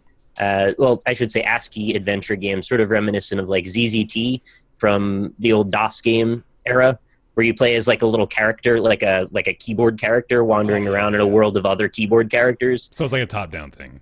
Yeah. Yeah. Very, very simplistic. And within that, it's a sort of Metroidvania-style, irreverent, I don't want to quite say humorous, but it's got moments of humor in it. You don't want to say it's humorous. That doesn't give me any confidence. Well, the actual adventure itself actually takes itself, I don't want to say seriously, but it looks at it like a proper game. It's just like you're in an adventure game for a while. Okay. And then it just starts to kind of break as you go on further and further into it. And there are offshoot games from within that game that you need to get to unlock parts that you then use in that ASCII adventure game. So you'll get to a part, and there were only a couple that like really stuck in my mind so far. I'm about 7 hours into the game now. I don't know how long it is. But one of them involved, it was a clicker game with a Flappy Bird clone where you had to buy and sell heat for a toaster, which was an After Dark thing from the 90s screensaver series that you played. There was a flying toaster. It was a bit of an iconic thing from the era. And you would heat it up or cool it down so it would either rise or fall to go through the pipes that were coming Flappy Bird style across the screen. You had to fit through the pipes. You would do that for a while, and eventually you would fall to the point where you'd break through the ground, and once you broke through the ground, it would take you to some other place, and then you'd eventually unlock like a weapon that you could use in the adventure game. There's also a spoof on Carmen Sandiego, where you have to read an edited version of Dante's Inferno that's changed all around to give you hints about this person you're looking for in the 9 layers of hell. This is what the fuck? This is a Nick game, man. It's a Nick game, and for most intents and purposes, you're right. And I played it to a point where I was like, all right, this is fun. It's just, it's real quirky and it's being silly. It's going out of its way to come up with new directions to take itself in. And it eventually got very tedious for me, actually. Yeah. I got to a point where I was just like, this is getting so obtuse that it's frustrating. And that's not what I really associated with the original Frog Fraction. I'm not saying that they're tied to that same formula necessarily, but I don't find this one to be quite as successful just based on the direction they took it from there. I didn't expect it to just be mostly all this ASCII adventure game. I wanted it to go off in other directions. Maybe it does at the very end, but I think I've played, I would assume, at least half of it by now, and it has not branched off beyond those little sub-mini games for more than a few minutes at a time. You play them for maybe 15, 20 minutes tops, and then you're back in the adventure game again. So, a common sentiment I've heard about this is, just because the way Frog Fractions came into the world as just this sort of weird little nugget on the internet, undiscovered, unblemished by the internet. The internet, right, yeah. That it was so special because of that. And now that this is sort of a planned, expected, known thing, it's pretty difficult to recapture that magic, I imagine. I think that's probably true. And maybe playing it more conservatively and gearing it towards more of a proper game was the right move to make. But it didn't strike me as being as bombastic as the original one. It's not quite as dynamic. It feels like you're more on a track. But ultimately, maybe it's leading up to something that I haven't seen because, I haven't finished it. Yeah. I haven't played it yet, but I sort of like a lot of Frog Fractions, the original, seems like context to me. Is that when you play it for the first time, you're like, it's just a stupid little Froggy Fractions game. I'm using my tongue to shoot these fractions to do math, and that's stupid. And then a secret gets uncovered, and you're like, whoa, this is really cool. But Frog Fractions 2 has to be amazing to get over the fact that instead of just flying in under the radar, it's got to be a situation where everyone's like, hey guys, a secret's coming. Get ready. Yeah. I'm your ears for the secrets, right? With the original, you don't know where it's going to go, and then in Frog Fractions 2, you're kind of burdened by these expectations to begin with. And it sounds like it may not necessarily, surpass those heights. I think they just took it in the opposite direction, knowing maybe they can't surpass how surprising the original was. And they still had moments of that quirkiness for sure in what I've played, but it just never quite goes as crazy and off the rails feeling, especially since you keep coming back to the same persistent world that is this little text adventure kind of thing. I also it's kind of clunky to control, and intentionally so, because it's supposed to be a DOS game.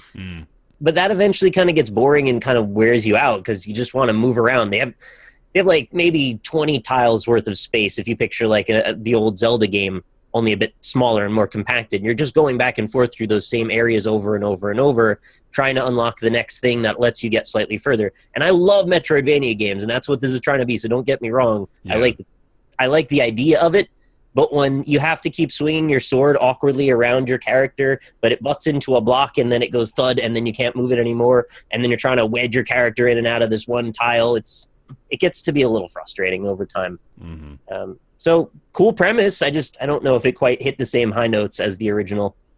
I think that's probably what I expected, to be honest. The entire time we've been, speculating about what Frog Fractions 2 could be, it almost became more fun to have it be a goof, Yeah. And I like the idea of it, I think, more than what it ever could actually be, because we all have just these fantastical ideas of what Frog Fractions 2 conceptually could become. That I'm actually more inclined to play it now that I know that it is what it is, but at the same time, there were such weird and lofty expectations that I'm sure nothing they actually made would have met it. You may be better off now knowing what to expect rather than going in expecting crazy things. And that's always a problem I have, and that's why I try to keep my expectations so low, because getting your expectations up too high, you're just going to be frustrated ultimately. What? No, that doesn't happen.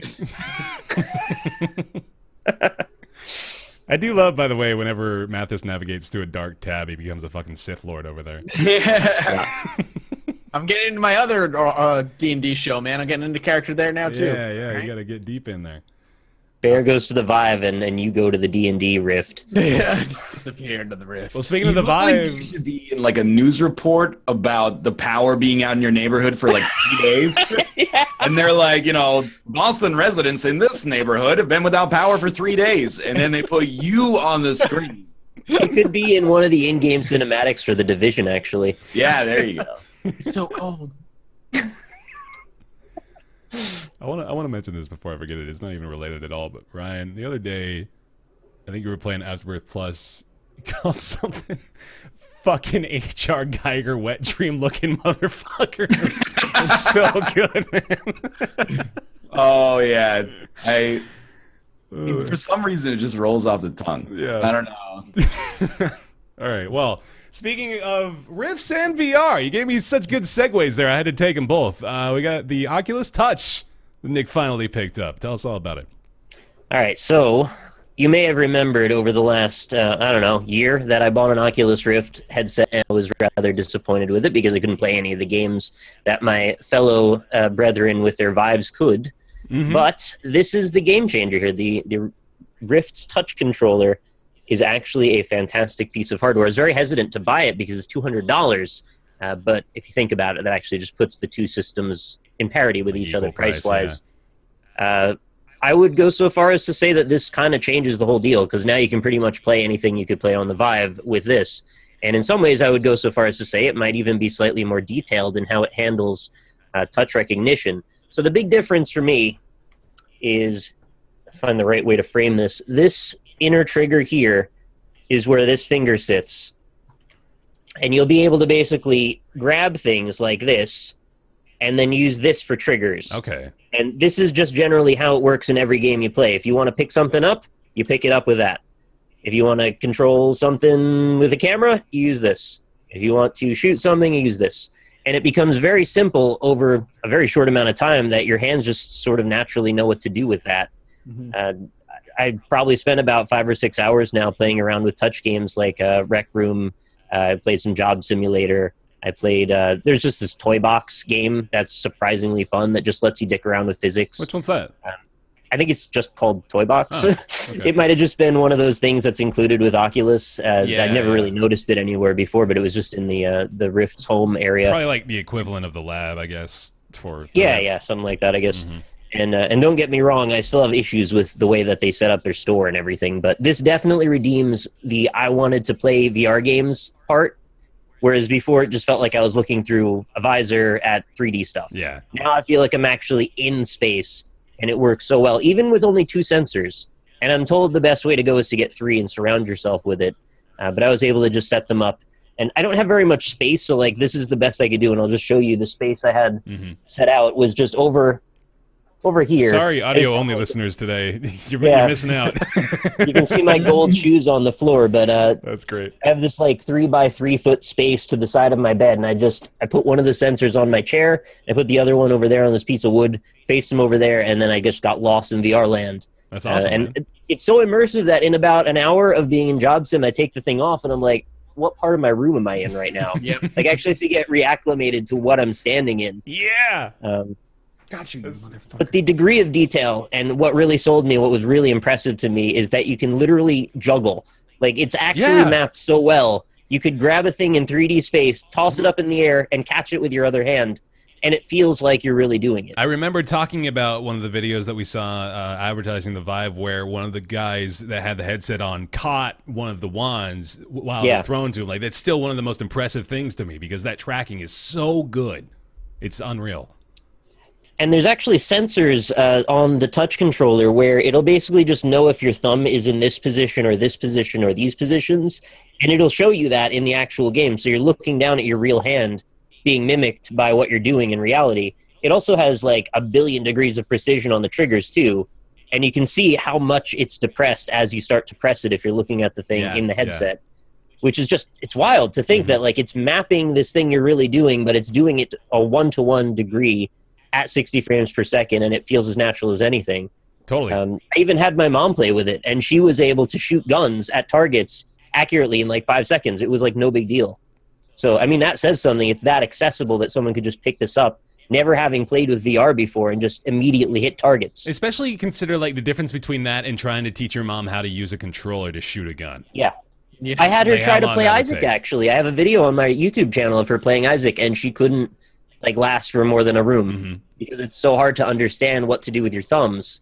If you're not familiar with like this moves and this shoots, like that's a bit of a more difficult thing to get over than my hand grabs things and tosses them with reality and physics. Exactly, yeah. You just know what to do with that. I love being able, when people come over to try the VR too, I love being able, instead of having to be like, okay, you use WASD to move around, you use this key to interact, you use bullshit like this. It's like, okay, physically move that way. Like, move your hand up. That's the instructions. That's what they need to do. And I love that. I was also really having fun with I got a ping pong game too, and the fact that you can actually play ping pong with real people, like that's so wild. I'm so glad you're feeling these feelings, man, because there's nothing else like it of just, okay, you understand it now. You get it. Yeah. Yeah, I really didn't get it before, and now I get it. Yeah. Playing dodgeball with like a set of 3 other people and tossing and catching balls, and it's bizarre. It feels like you're in the future. Yes. So I'm with Bear now. I've gone into the Rift as well, or into the Vive, I guess. You can just call it a Vive now. We'll assimilate you all one in the same now. So consider this my ringing endorsement. If you're someone who ended up with an Oculus, you should probably get the touch controllers. I know they're expensive, but you'll definitely appreciate it. I think it's going to add drastically to the thing. And there's going to be a lot more to do with it coming up. Now that there's people making homebrew stuff trying to copy the same files that can go with the Vive, so you could be able to play both. The same way that the Vive could play all the Oculus stuff, eventually the Oculus will be able to play all the Vive stuff. And Job Simulator was one of those that recently made that transition, and it works perfectly. No criticism about the accuracy of the controls. Feels perfect. Hell yeah. That is exciting. I really am like genuinely super happy for you that the Oculus is no longer more or less a failed purchase, right? Yeah. Yeah, I don't really feel like I need to get a Vive anymore, and I don't know that I even necessarily need to get a second-gen anything for a bit. It actually, like, the only thing I'd really want to improve now is just higher resolution, like DPI in the headset, because it still looks grainy as hell. But it functions great, and you can still get lost in it now, even with the grainier visuals. So it'll only get better. I'm 100% serious when I say once we have, like, that 4K lightweight headset, I'm gone. Yeah. I'm gone. See you guys later. I'm just going to spend my life in there. I'll be there too. We've already halfway lost you at this point there. There's a little bit of a push and you're gone forever. You're just going to be sitting there playing games. Elie's going to have to come in and like feed you. Bear, it's time for dinner. No, just change the IV bag, man. Just change the IV bag. When this all comes to be, we'll just set up like a Minecraft town, and you and me can live in VR. I and, like, swear play to ping pong God, we're together. joking right now, but 5 years down the road, there is going to be some sort of integration with what we do in VR. Like, that's going to be a thing. We're going to be hanging out with a bunch of Twitch chatters playing some bullshit we're going to game. be able to fully pull out that 4 streamers live in the same house sitcom in VR. Yeah. There you go. That's what we've all desired the most, right? Is to live in a house together. Don't put my name on the lease. All right, we're on a little out of time here, so let's get quick into it. Afterbirth Plus, it is here. Yeah. Ryan, you want to take the wheel? Yeah, Afterbirth Plus is a first-party DLC for Isaac instead of, a user-created mod, and it features a supply of new items as well as a harder variant of greed mode, as well as a new alternate win condition that gives you another floor and another final boss to fight, new enemies, and a new character as well.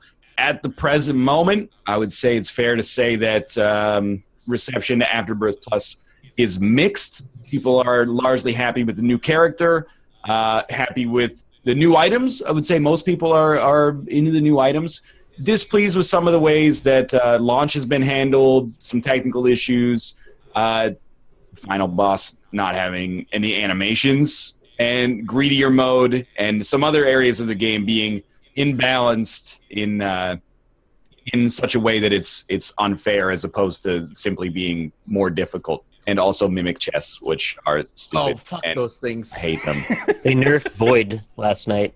How so? It won't do Diplopia anymore more than once, and there's one use item that it will only do once. Pandora's Box, probably? Yeah, that's the other one. Yep. Yeah. That makes sense, and that's a bummer, but it's still useful. But I think I sit with most of the people where I feel like I'm very lukewarm on it so far. I agree. I like the new character. I really like his spacebar item. I think it's really unique. I think it's a cool idea. I think most of the new items that I've come across so far are really cool. But it feels similar with Afterbirth in that the way that they implement, like, players want it to be more difficult. And for some reason, the development team thinks more difficult means unfair. And that was a little prevalent in Afterbirth, and it's now even more prevalent in Afterbirth Plus. And it's interesting looking at something like Antibirth, which had just come out, a couple weeks ago, before Afterbirth Plus, and the way they balanced it and made it more difficult. In Antibirth, there's still some bullshit rooms in Antibirth, and there's still some design flaws that I don't particularly enjoy, particularly those damn fucking fireflies that circle you. I hate them. But Antibirth just feels like they balanced it properly. Like, there's a proper curve as you go through the floors in the new floors, in that the downpour feels like what the flooded caves should have been. Flooded caves was such a spike in Afterbirth, but downpour is more difficult, but it's fair. In Afterbirth and Afterbirth Plus just feels like, you want more difficult? Then I'm going to ram my fist up your ass, and you're just going to have to deal with it and hope that you can, you react in time. That's kind of how I feel like Afterbirth Plus went so far. And Antibirth did it right. And I hate saying that, because I was hoping Afterbirth Plus was going to do something like Antibirth did, but it didn't. I'm not really super against it, aside from the biggest problem I have is the greedier mode is just kind of awful right now. I don't really want to play it at all. But I'm fine with the new items. They seem cool. More Isaac is always a good thing, in my opinion. And whether that comes in the form of Antibirth, Afterbirth Plus, mods, like, I'm down for all of it. The biggest thing I think they dropped the ball on, though, is the modding tools being really not very well implemented. Being that this is essentially what you're buying, right? Like, the additional items and floor and character are just sort of like gravy on top. The main point was, I think, to implement modding in a much more accessible way. And from what I've heard and from what I've seen firsthand, it's not really more than what the community's already made a year ago. And maybe Ryan can speak to that a bit better than I can regarding how some of that stuff was implemented, if he feels like it. Yeah, I mean, I am a little ignorant to some extent about how it works, but I have seen that they're working on implementing the modding more to a larger extent. And just like as an aside, that's fine, but like, if the release is going to be rushed and, there's bugs like, hey, this room has twice as many enemies in it than it should, and is like, the Blastocyst room is almost literally like a run ender when it shows up. And like, sure, it's a bug, but it's not a bug on the level of like, hey, your doors are in wrong positions. It's a bug on the level of like, your run is over. And, the final boss not having any animation, like, this is the kind of stuff where you're like, well, if that isn't in there and the modding system isn't implemented fully the way that you want it to be implemented, why don't you just take like more time? Like, I get that you're under pressure as well and you want to get it out, but it sends the wrong message to be like, we're going to release this on January 3rd, and then like 4 hours later they're like, okay, now it's actually out, but there's like a bunch of bugs. Clearly wasn't ready. Yeah, to some extent I have sympathy for bugs, for sure. I don't have much sympathy for like the boss not having an animation. I mean, in the end, it's not that big of a deal, but it's kind of like, how does that make it in? Like, that's one of the things you didn't notice. But either way, the way that the modding, there's two different ways you can do it. You can do it via Lua scripting, or you can go into the XML file that contains the properties and parameters for the items, and you can adjust those manually. And I do think that is kind of a little ramshackle that they're like, oh, if you want a mod, we've exposed that stuff in the XML file, when it seems like it really should just be an interface that you can load up in the game and then be like, here's all the items, here's like the parameter that you can use to adjust them, and like like to have some in-game way to do that instead. Yes. That's fully what I was expecting. Yeah. Which And is then what you hit a compile button and it puts it on the workshop, right? Like that's what I wanted. Yeah. the analog that I make is being like, hey, you know, we don't have an options menu in our game, but we don't need one because you can just go into the INI file and you could be like, you know, put master volume. If a game's too loud, just type 50 instead of 100. For resolution, you know, just type 1280 by 720, and then like that'll do it. So it really seems like that's the worst kind of correct, is the technically correct. Yeah, well, like it may have actually been a lot of work to get it to that point, but it's kind of irrelevant for the average end user who is going to be like, well, this still might as well be witchcraft to me, and it's not user friendly. So, yeah, I would have hoped for a bridge between the intermediate and the less experienced user, and even if that just comes in the form of, hey, you can make new Isaac characters with the stuff we've provided for you already. Right. Exactly. So, like, you know how Eden has a million different haircuts? Well, you can make a character and then pick what items they start with. And here you can pick out of these, there's 20 attribute points. Brimstone takes 18, and then you can give them, like, one other little stat up or something. Let you play with that and then share it with your friends, and then it becomes a bit more like a community-oriented modding scene. I mean, I know it's not really modding in the same way, but it at least gives users something to do that is beyond what the scope of the actual game was. Yeah. As it is now, it's explicitly you need full-on programming knowledge until the community starts putting together tools that are going to act as that bridge. And they will eventually do it, I'm fairly certain. Whether it's to the point of what I'm talking about, I kind of doubt, but I can only hope. I was personally excited to play Anti-Birth within Afterbirth Plus. That was something I had anticipated was going to be made available fairly soon. Probably not immediately, but, you know, like within a month probably. But I guess that's almost certainly not going to happen now, is what I've heard. They've walked that back a little bit. I mean, I don't expect it to be ready right away. Like, apparently the way that they basically on the Anti-Birth team made custom tools, or at least, you know, took advantage of other tools in order to make Anti-Birth. So it makes sense that, you know, that's not just something you can be like, you know, file, open my Anti-Birth code, and now it works. Like that, I understand that it's going to be like a lot of work to get that implemented into Afterbirth Plus, but there was like, you know, it's probably not even worth bringing up. But the Anti-Birth developer was like, here's some stuff that I'm not really thrilled with Afterbirth Plus, and then drama, and then it's been walked back, and everybody's like, okay, we're cool with each other again. We're going to try to make it work. But apparently the impasse that it's at right now is that in order to implement Anti-Birth to their standards that they would like to, they need kind of access to the Isaac code. And Nicholas is like, we don't really want to give you that. And I can understand why they wouldn't want to give them decompiled source code because, you know, I mean, it could be used to make a better Isaac. That's not to say that the current Isaac situation is bad, but like they're giving the tools to somebody who could really maybe even take it to a further level. But hopefully it will get to the point where they can get the content into Afterbirth Plus. And I have faith that it could. I have no technical knowledge for why it would be plausible, but I assume that they're smart people and can make it happen. Mm-hmm. Do you think it's unreasonable? What I was asking, because chat was saying, many different people in chat were saying modding should be for coders only. And I was thinking, well, what about like Duck Game? I can make levels and upload them really easily, and it doesn't really require much. Why should I agree with modding I be disagree with coders only? That seems... You can have both options. Why can't you just have both options? You can just... if you want to do the coding aspect, that aspect is open too. But if you just want to make cool stuff, you can just have the casual aspect open too. Well, like, I think that modding to the extent of, like, I don't know, like programming a new item, I don't think there's any way to make that, and no meaningful way that I can think of to make that accessible to people who can't code.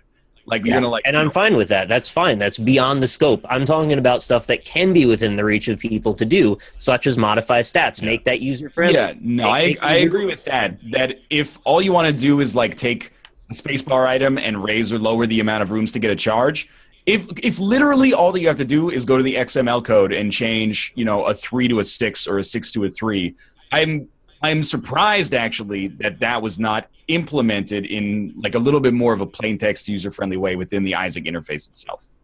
And now everyone's saying that's not modding. I mean, I made levels for Unreal Tournament. That was modding back then. They're just Is that not modding now? Chat's just being pedantic. It's just different levels of modding. It is just what are you looking to like go deep into the code and do your own thing? There's no reason why you can't just do both. I mean, I added texture. I made a total conversion for Marathon when I was like 13. That was modding. It was not modding anymore, man. You're not as hardcore as you need to be. Think you've met It these involved a level standards? editor, yes, but I also changed textures. I also changed animations. That's a whole different thing. I understand. Whatever. Everybody's being pedantic. Okay. Yeah. This stuff, I don't think Nicholas needs to put a character creator in the game, but if there was a way for a character creator of that style to be modded into the game, I think that's acceptable, and that's all that is required in order to get that done. Mm-hmm. But like, I mean, I'm just really surprised that like it's mod friendly, at least in its present state, is really just like, here's the file. Like you can change the file. That's like, to put that as such an important part of the release, and really that's where the hope for the Isaac community lies, is that it's going to like, that's going to allow them to implement new content into the game. This was supposed to be like the effect of handing over of the reins, wasn't it? Yes, yeah. Exactly. I think those same words were actually used specifically. Like, it's very aspirational, and then the fact that the codes are kind of half-baked right now. Not the code, sorry. The implementation is kind of half-baked right now it's not frustrating for me, because I'll just wait, but it is, I guess, a little worrying. And I think it's just, I mean, I don't want to throw any shade at the publishers, or at Edmund for that matter, but, like, it really feels like the release was kind of, like, half-baked. Yeah. And it felt like that, especially on Tuesday. Like, on Tuesday, when you're like, well, the game is supposed to be up at, like, noon, and then at 4, they're like, we're uploading the achievements now, which means we're almost ready to release the game. I'm like, at 4, we're all playing Rocket League while listening to Ocean Man. Yeah. Right. I feel like, just before I get, like, distracted here, like, there is a disconnect from why people like Isaac and why, like, the publisher feels that be like Isaac. And Greedier Mode is at, like, the core of that. Greedier Mode, like, embodies the completely opposite way of why most people like Isaac, I think. But from a publisher standpoint, I have some sympathy, because you're like, or a developer standpoint even, you're like, well, everyone's complaining because Isaac's too easy. People are going on like 100, 200,000 win streaks. Like, the game's too easy, so we got to make it harder. And then they double the amount of enemies and lower the charge time and give you less money and make more champions spawn. And then people go, not like that. Like, what are you doing? And they're like, I don't understand, like, what you want. But that's why I point to Antibirth. I really think Antibirth hit that balancing factor really, really well. I agree. Like, I feel like from a developmental or design standpoint, they know what people want out of Isaac. I don't even think they know. I know they know. Yeah. Whereas, like, when you're like, this is entitled to some extent, but you're like, the game's 4 hours late, and it's 4 hours late because you didn't want to upload the achievements to Steam because it's going to spoil it for people.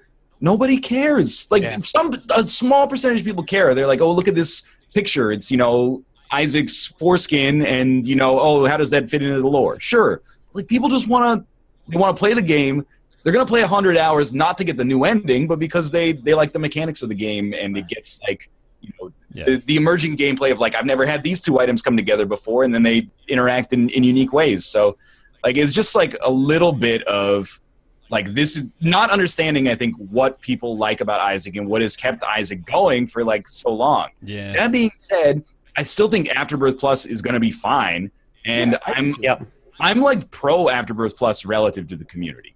I like the new items, and that's going to stay. Sure, okay, Pandora's Box and Diplopia, that's kind of like a read the room situation. Like, people are mad about stuff. Don't take away fun, overpowered stuff yet. Like, because nobody cares. Everybody wants to get Diplopia and Pandora's Box and then break the run, and then it's good, right? But it's I just wish I could take aspects of Afterbirth and Afterbirth Plus and aspects of Antibirth and just put them together, because I think in there's a perfect Isaac experience. There's aspects of Antibirth I don't like some of the synergies from Afterbirth I miss, and, like, some of the synergies don't work like I would want them to in Antibirth. But Antibirth introduces, like I said before, that really good difficulty curve, but they also introduce more choice in that you can still go these alternate routes, but you can pick and choose when you want to go to them. Oh, maybe I'm not powerful enough now. Maybe I'll try and tackle the mines for mines 2 instead of mines 1, and you can kind of go these zigzag routes and do different things. And if you don't get powerful enough, you can still beat the game by doing the normal chest runs. Like there's just that choice is there, and you can balance the difficulty in your own mind. Like, okay, my run's powerful enough for doing this, but not that, or I can definitely go this route, but I can't do that. That's what I really wanted out of Afterbirth and Afterbirth Plus. But instead we got hell portals that spawn haunts on the cathedral, like over and over again, and like this weird, like kick you in the balls difficulty. It's unfortunate. It's weird that Antibirth came out so close to Afterbirth Plus too, because I do think that tainted Afterbirth Plus release a little bit. We've said this in a number of ways, but Antibirth's release really did throw a stick in the cog, didn't it? Well, but they wanted to release it ahead. They released it unfinished to be in front of Afterbirth Plus. Yeah. Well, if you release a huge mod after Afterbirth Plus comes out, half of the conversation is going to be, why didn't you just make this a mod in Afterbirth Plus? That's true. I think. Yeah, exactly. As time goes on, I have more sympathy for that, because they're like, we spent 2 years making this mod at great personal expense, and we want to make sure it gets some attention.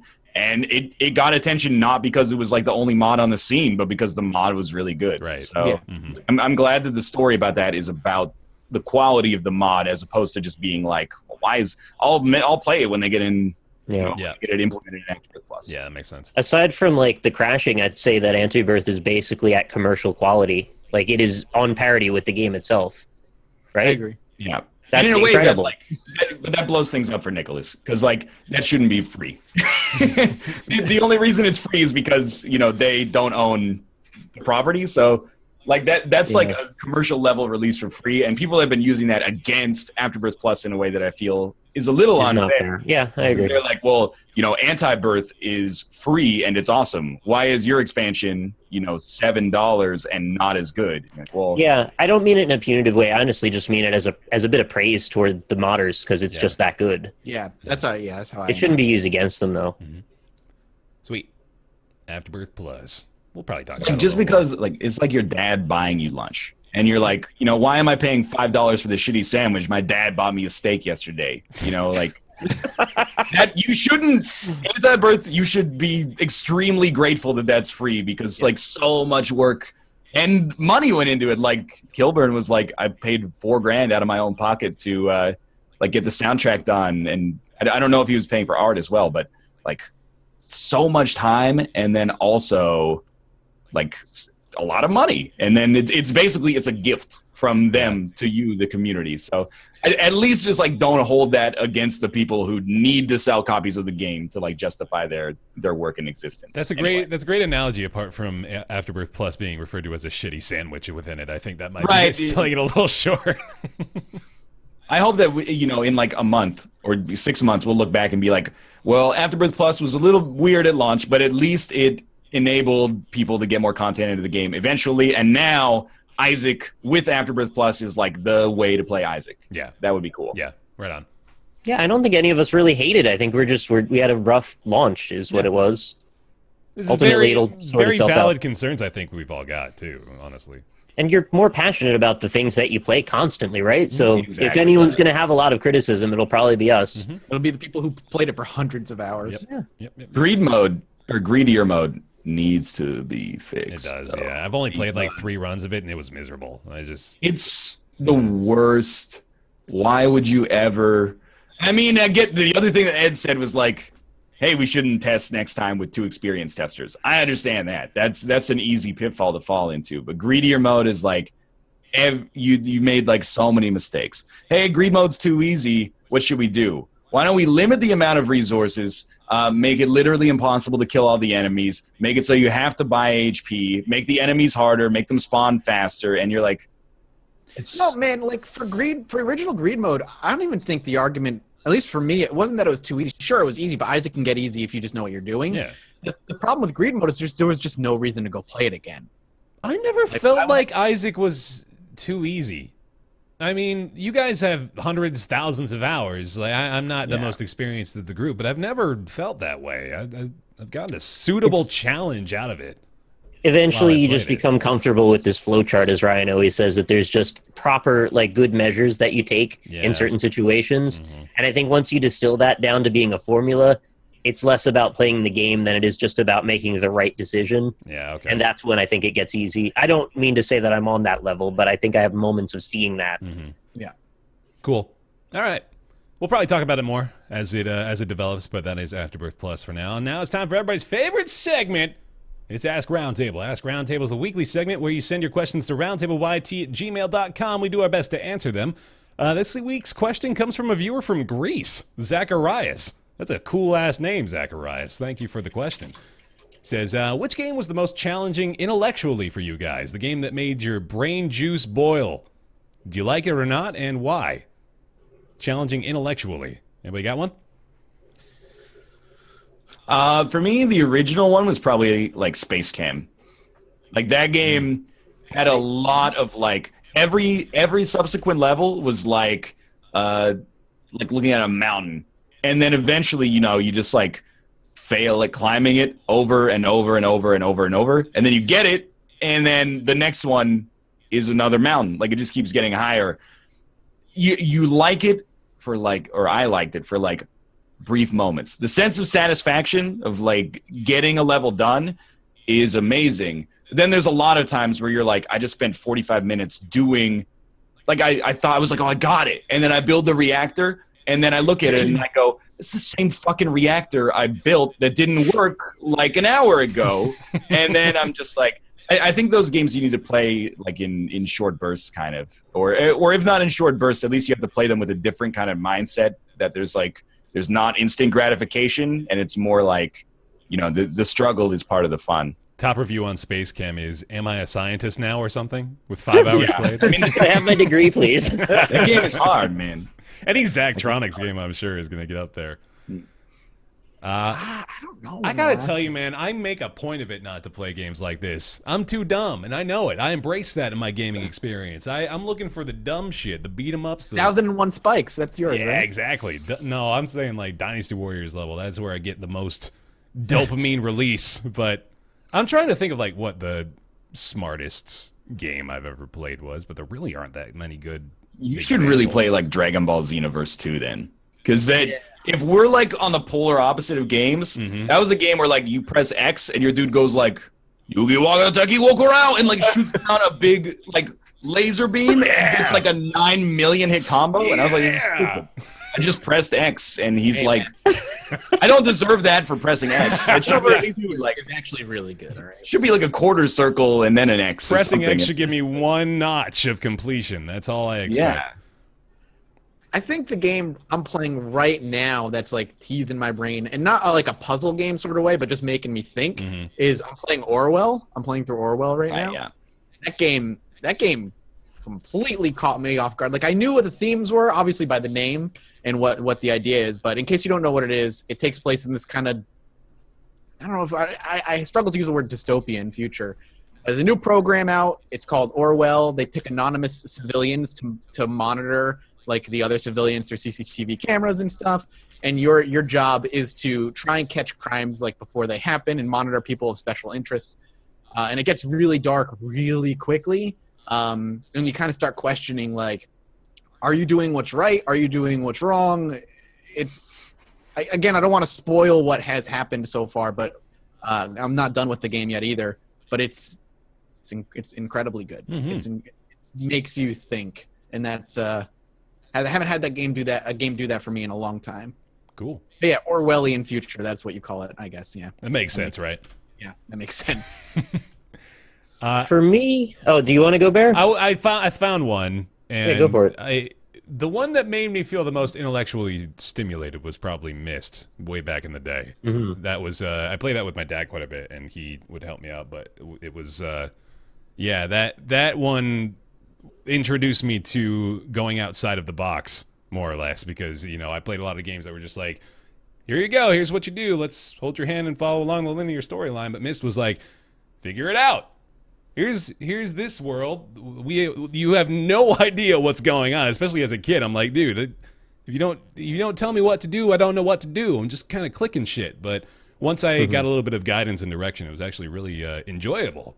But I do also have the other side of that, which was The Witness, which as a grown-ass man, I don't have my dad to hold my hand for anymore. Although I think I told you guys this actually. I had my dad over last year, and he got totally into The Witness. He was playing it for hours. He loved it, but I did not. I don't like The Witness at all.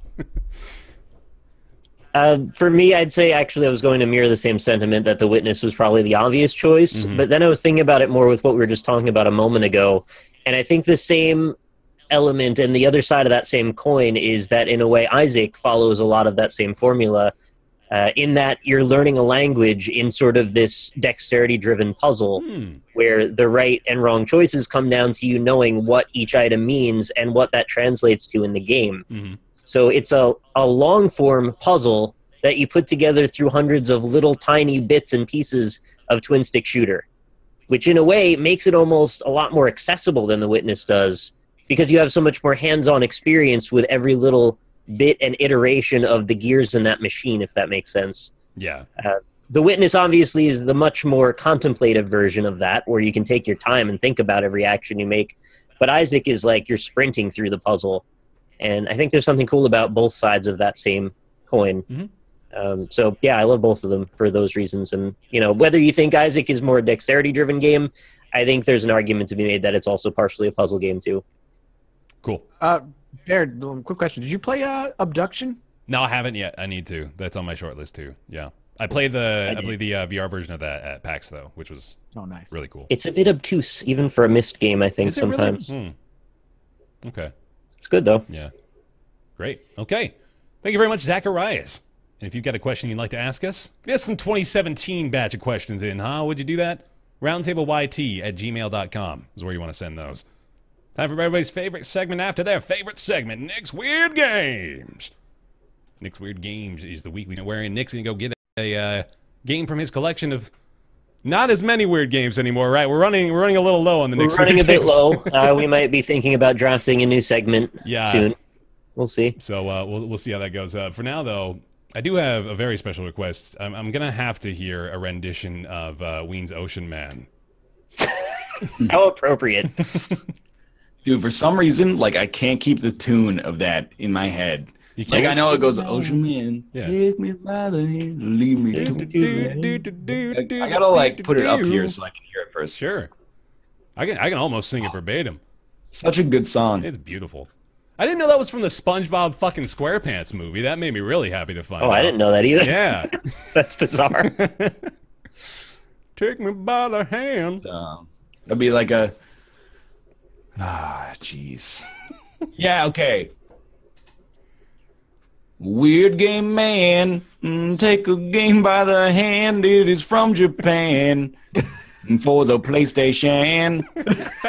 Weird game man, publisher defunct since the year was 2006. I mean, it's tried. There's a rhyme in here somewhere in there. I tried. The first verse is great.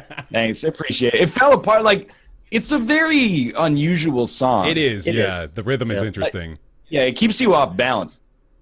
It's beautiful, though. It doesn't really conform to the typical lyrical flow. Yeah, it's tough. I'm glad we got a challenge for you at the onset of 2017. Nick's Weird Games, let's do it. Thanks on the right foot. So everybody close your chats, if you don't mind. Let's see. I didn't realize I closed my browser at one point, so I have to pull up the information again. Okay. Today's game is a graphical adventure game published by Dreamcatcher Interactive. Came out in the year 2000. This is a PC game. Came out on Windows 95 and 98 and Mac OS. Oh, yeah, okay. Single player only. Gameplay is similar to games in the genre such as Myst or Zork. Oh, shit. Okay. Dreamcatcher Interactive. Received good reviews from your standard adventure game sites such as Adventureland. It's not Riven, is Love it? that site. No. Okay. The title sold over 500,000 copies and was PC Data's best-selling adventure game of 2000. It was Dreamcatcher's most successful title to date. Wow. To date. And was very their first title, optimistic. That was their last good game. first title to break into big box retailers in the USA, such as Target and Walmart. It is the 7th guest. No. That was my 13th hour. No. I I think those are all before 2000, if I know correctly. I think seventh guess was like 95 95-ish. The 11th hour. Well, let me give you a little bit of flavor on the story, because I think that'll be what sets it apart.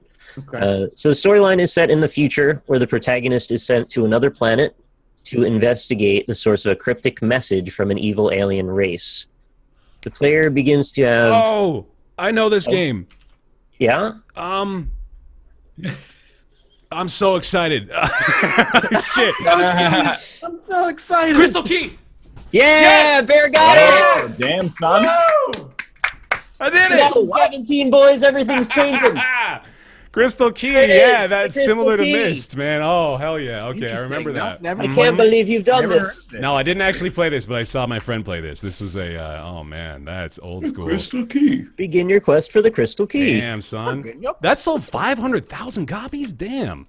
Apparently it's quite popular. Yeah. I didn't realize it did so well, that's but big yeah, time. congratulations, Bear, Awesome. on your Made it to the maybe big one of your first. I think that Grabs. I remember distinctly. You remember when Dan did his Dan's Weird Games? Yeah. I guess the Ed, Ed and Eddie game. I think that might be the only other one I've gotten. So there we go. In chat, I see someone named Try Strange might be the first person who named it, so congratulations to you for knowing your adventure games. These guys made Painkiller, and Yeah, what the else did they Crystal make? Key is their most successful game of all time. They fly under the radar, I think. Yo, but Painkiller, though. Painkiller's got like 12 sequels. I think it's like a niche game, though. Even though it's popular, I think it's popular in like a niche. Like, because it's a hardcore kind of like Quake-esque Yeah. first-person shooter, and I don't know if there's as big a following for that anymore. I hear you, though. It seems like obviously that would be more popular. I would eat my fucking dick if the Crystal Key has sold more copies than Painkiller. Painkiller. Oh. Okay, I hold would on say it here. was their best-selling to date of 2000, so... I refuse Hold to on here. believe this. Painkiller We just units get the sold. metrics on Painkiller, then. This is very important now. My dick. I got any figures, man. We're gonna have to confirm this later. You have to talk to like the publisher or something. Yeah. Like, Yeah, wasn't Painkiller People That Fly? I could have sworn it was. Yep. People Can Fly. Developer.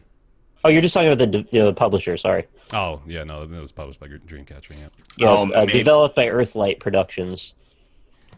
did it say? Like, you know, it's getting a little semantic, but Wait, what? oh, they're Canadian. Oh, good. We'll keep that in Hell your yeah. mind for the rest of your life. Well, Dreamcatcher is best known for publishing Painkiller. Okay. Painkiller became a commercial success and was signed with the CPL World Tour 2005, which of course we're all aware of. sure. They also created another label, Silverline Software. Sure, okay, whatever. Like, how many copies did it sell? How many copies did Painkiller sell? Clearly, is what we're looking for here. You We find could out. probably tweet their studio. Maybe they'll tell us. They're still around, aren't Hey. they? They're still pumping I stuff think so. out. My friend's got to eat his dick if Painkiller sold less copies than the Crystal Key. Yo, you could get a response with that. Absolutely. Send somebody an email. They'll let you know. Steam charts. Painkiller. That's not even going to be a good indicator. While but- you're looking, I am going to say thank you all very much for watching our first episode of 2017 Roundtable Live. Really appreciate it. We'll be back to this scheduled time here on Fridays, 3 p.m. Pacific, 6 p.m. Eastern. This is our old stomping grounds. We don't plan on moving it again in the foreseeable future. You can catch the show VOD over on our YouTube channels, youtube.com/BaerTaffy, MathasGames, RockLeeSmile. Not to put you on the spot, but are you planning on uploading them still, right? Yeah, sure. Why not? Okay, cool. Northernlion as well. The Twitch VOD, I want to address this out of the gate. The Twitch VOD is now behind the subscriber paywall. This was actually something I was intending to do from the beginning, but never did. But now that is the case. We have quite a few subscribers on the channel now. I really want to say thank you to the people that have been showing support that way as well. That is awesome. We're like nearly at 100 subs on the Roundtable podcast channel, which is really cool. guys. So thank you very much. That's awesome. We also want to thank our Patreon supporters on patreon.com/roundtable who have been there for nearly 2 years now, starting up there with Julian Avelsgaard, General Crunk, Jonathan, Johnny Whoops Graham, Scotty119, Farron Knox, new patron there. Thank you, buddy. Talks to Wall, Trevor Farley, Chaos, Lean Mean Meme Machine Theorist. You are the unsung hero of my Patreon reads, buddy. Colby Klein, Greenlight, Oren Saltzman, Christopher Flagg, Eric Schooley, Brizzle Brit, Positron, Mythscare, Mediocrities, Justin Sommerfett, and Logan Ray. Thank you all very much for your continued support over there on patreon.com/roundtable. Tweet us with games you'd like us to cover on the show at RoundtablePC. We'd appreciate some suggestions there. Looking to play quite a bit more games this week. Or not even this week, this year. And the show subreddit is roundtablepodcast.reddit.com. And that's it.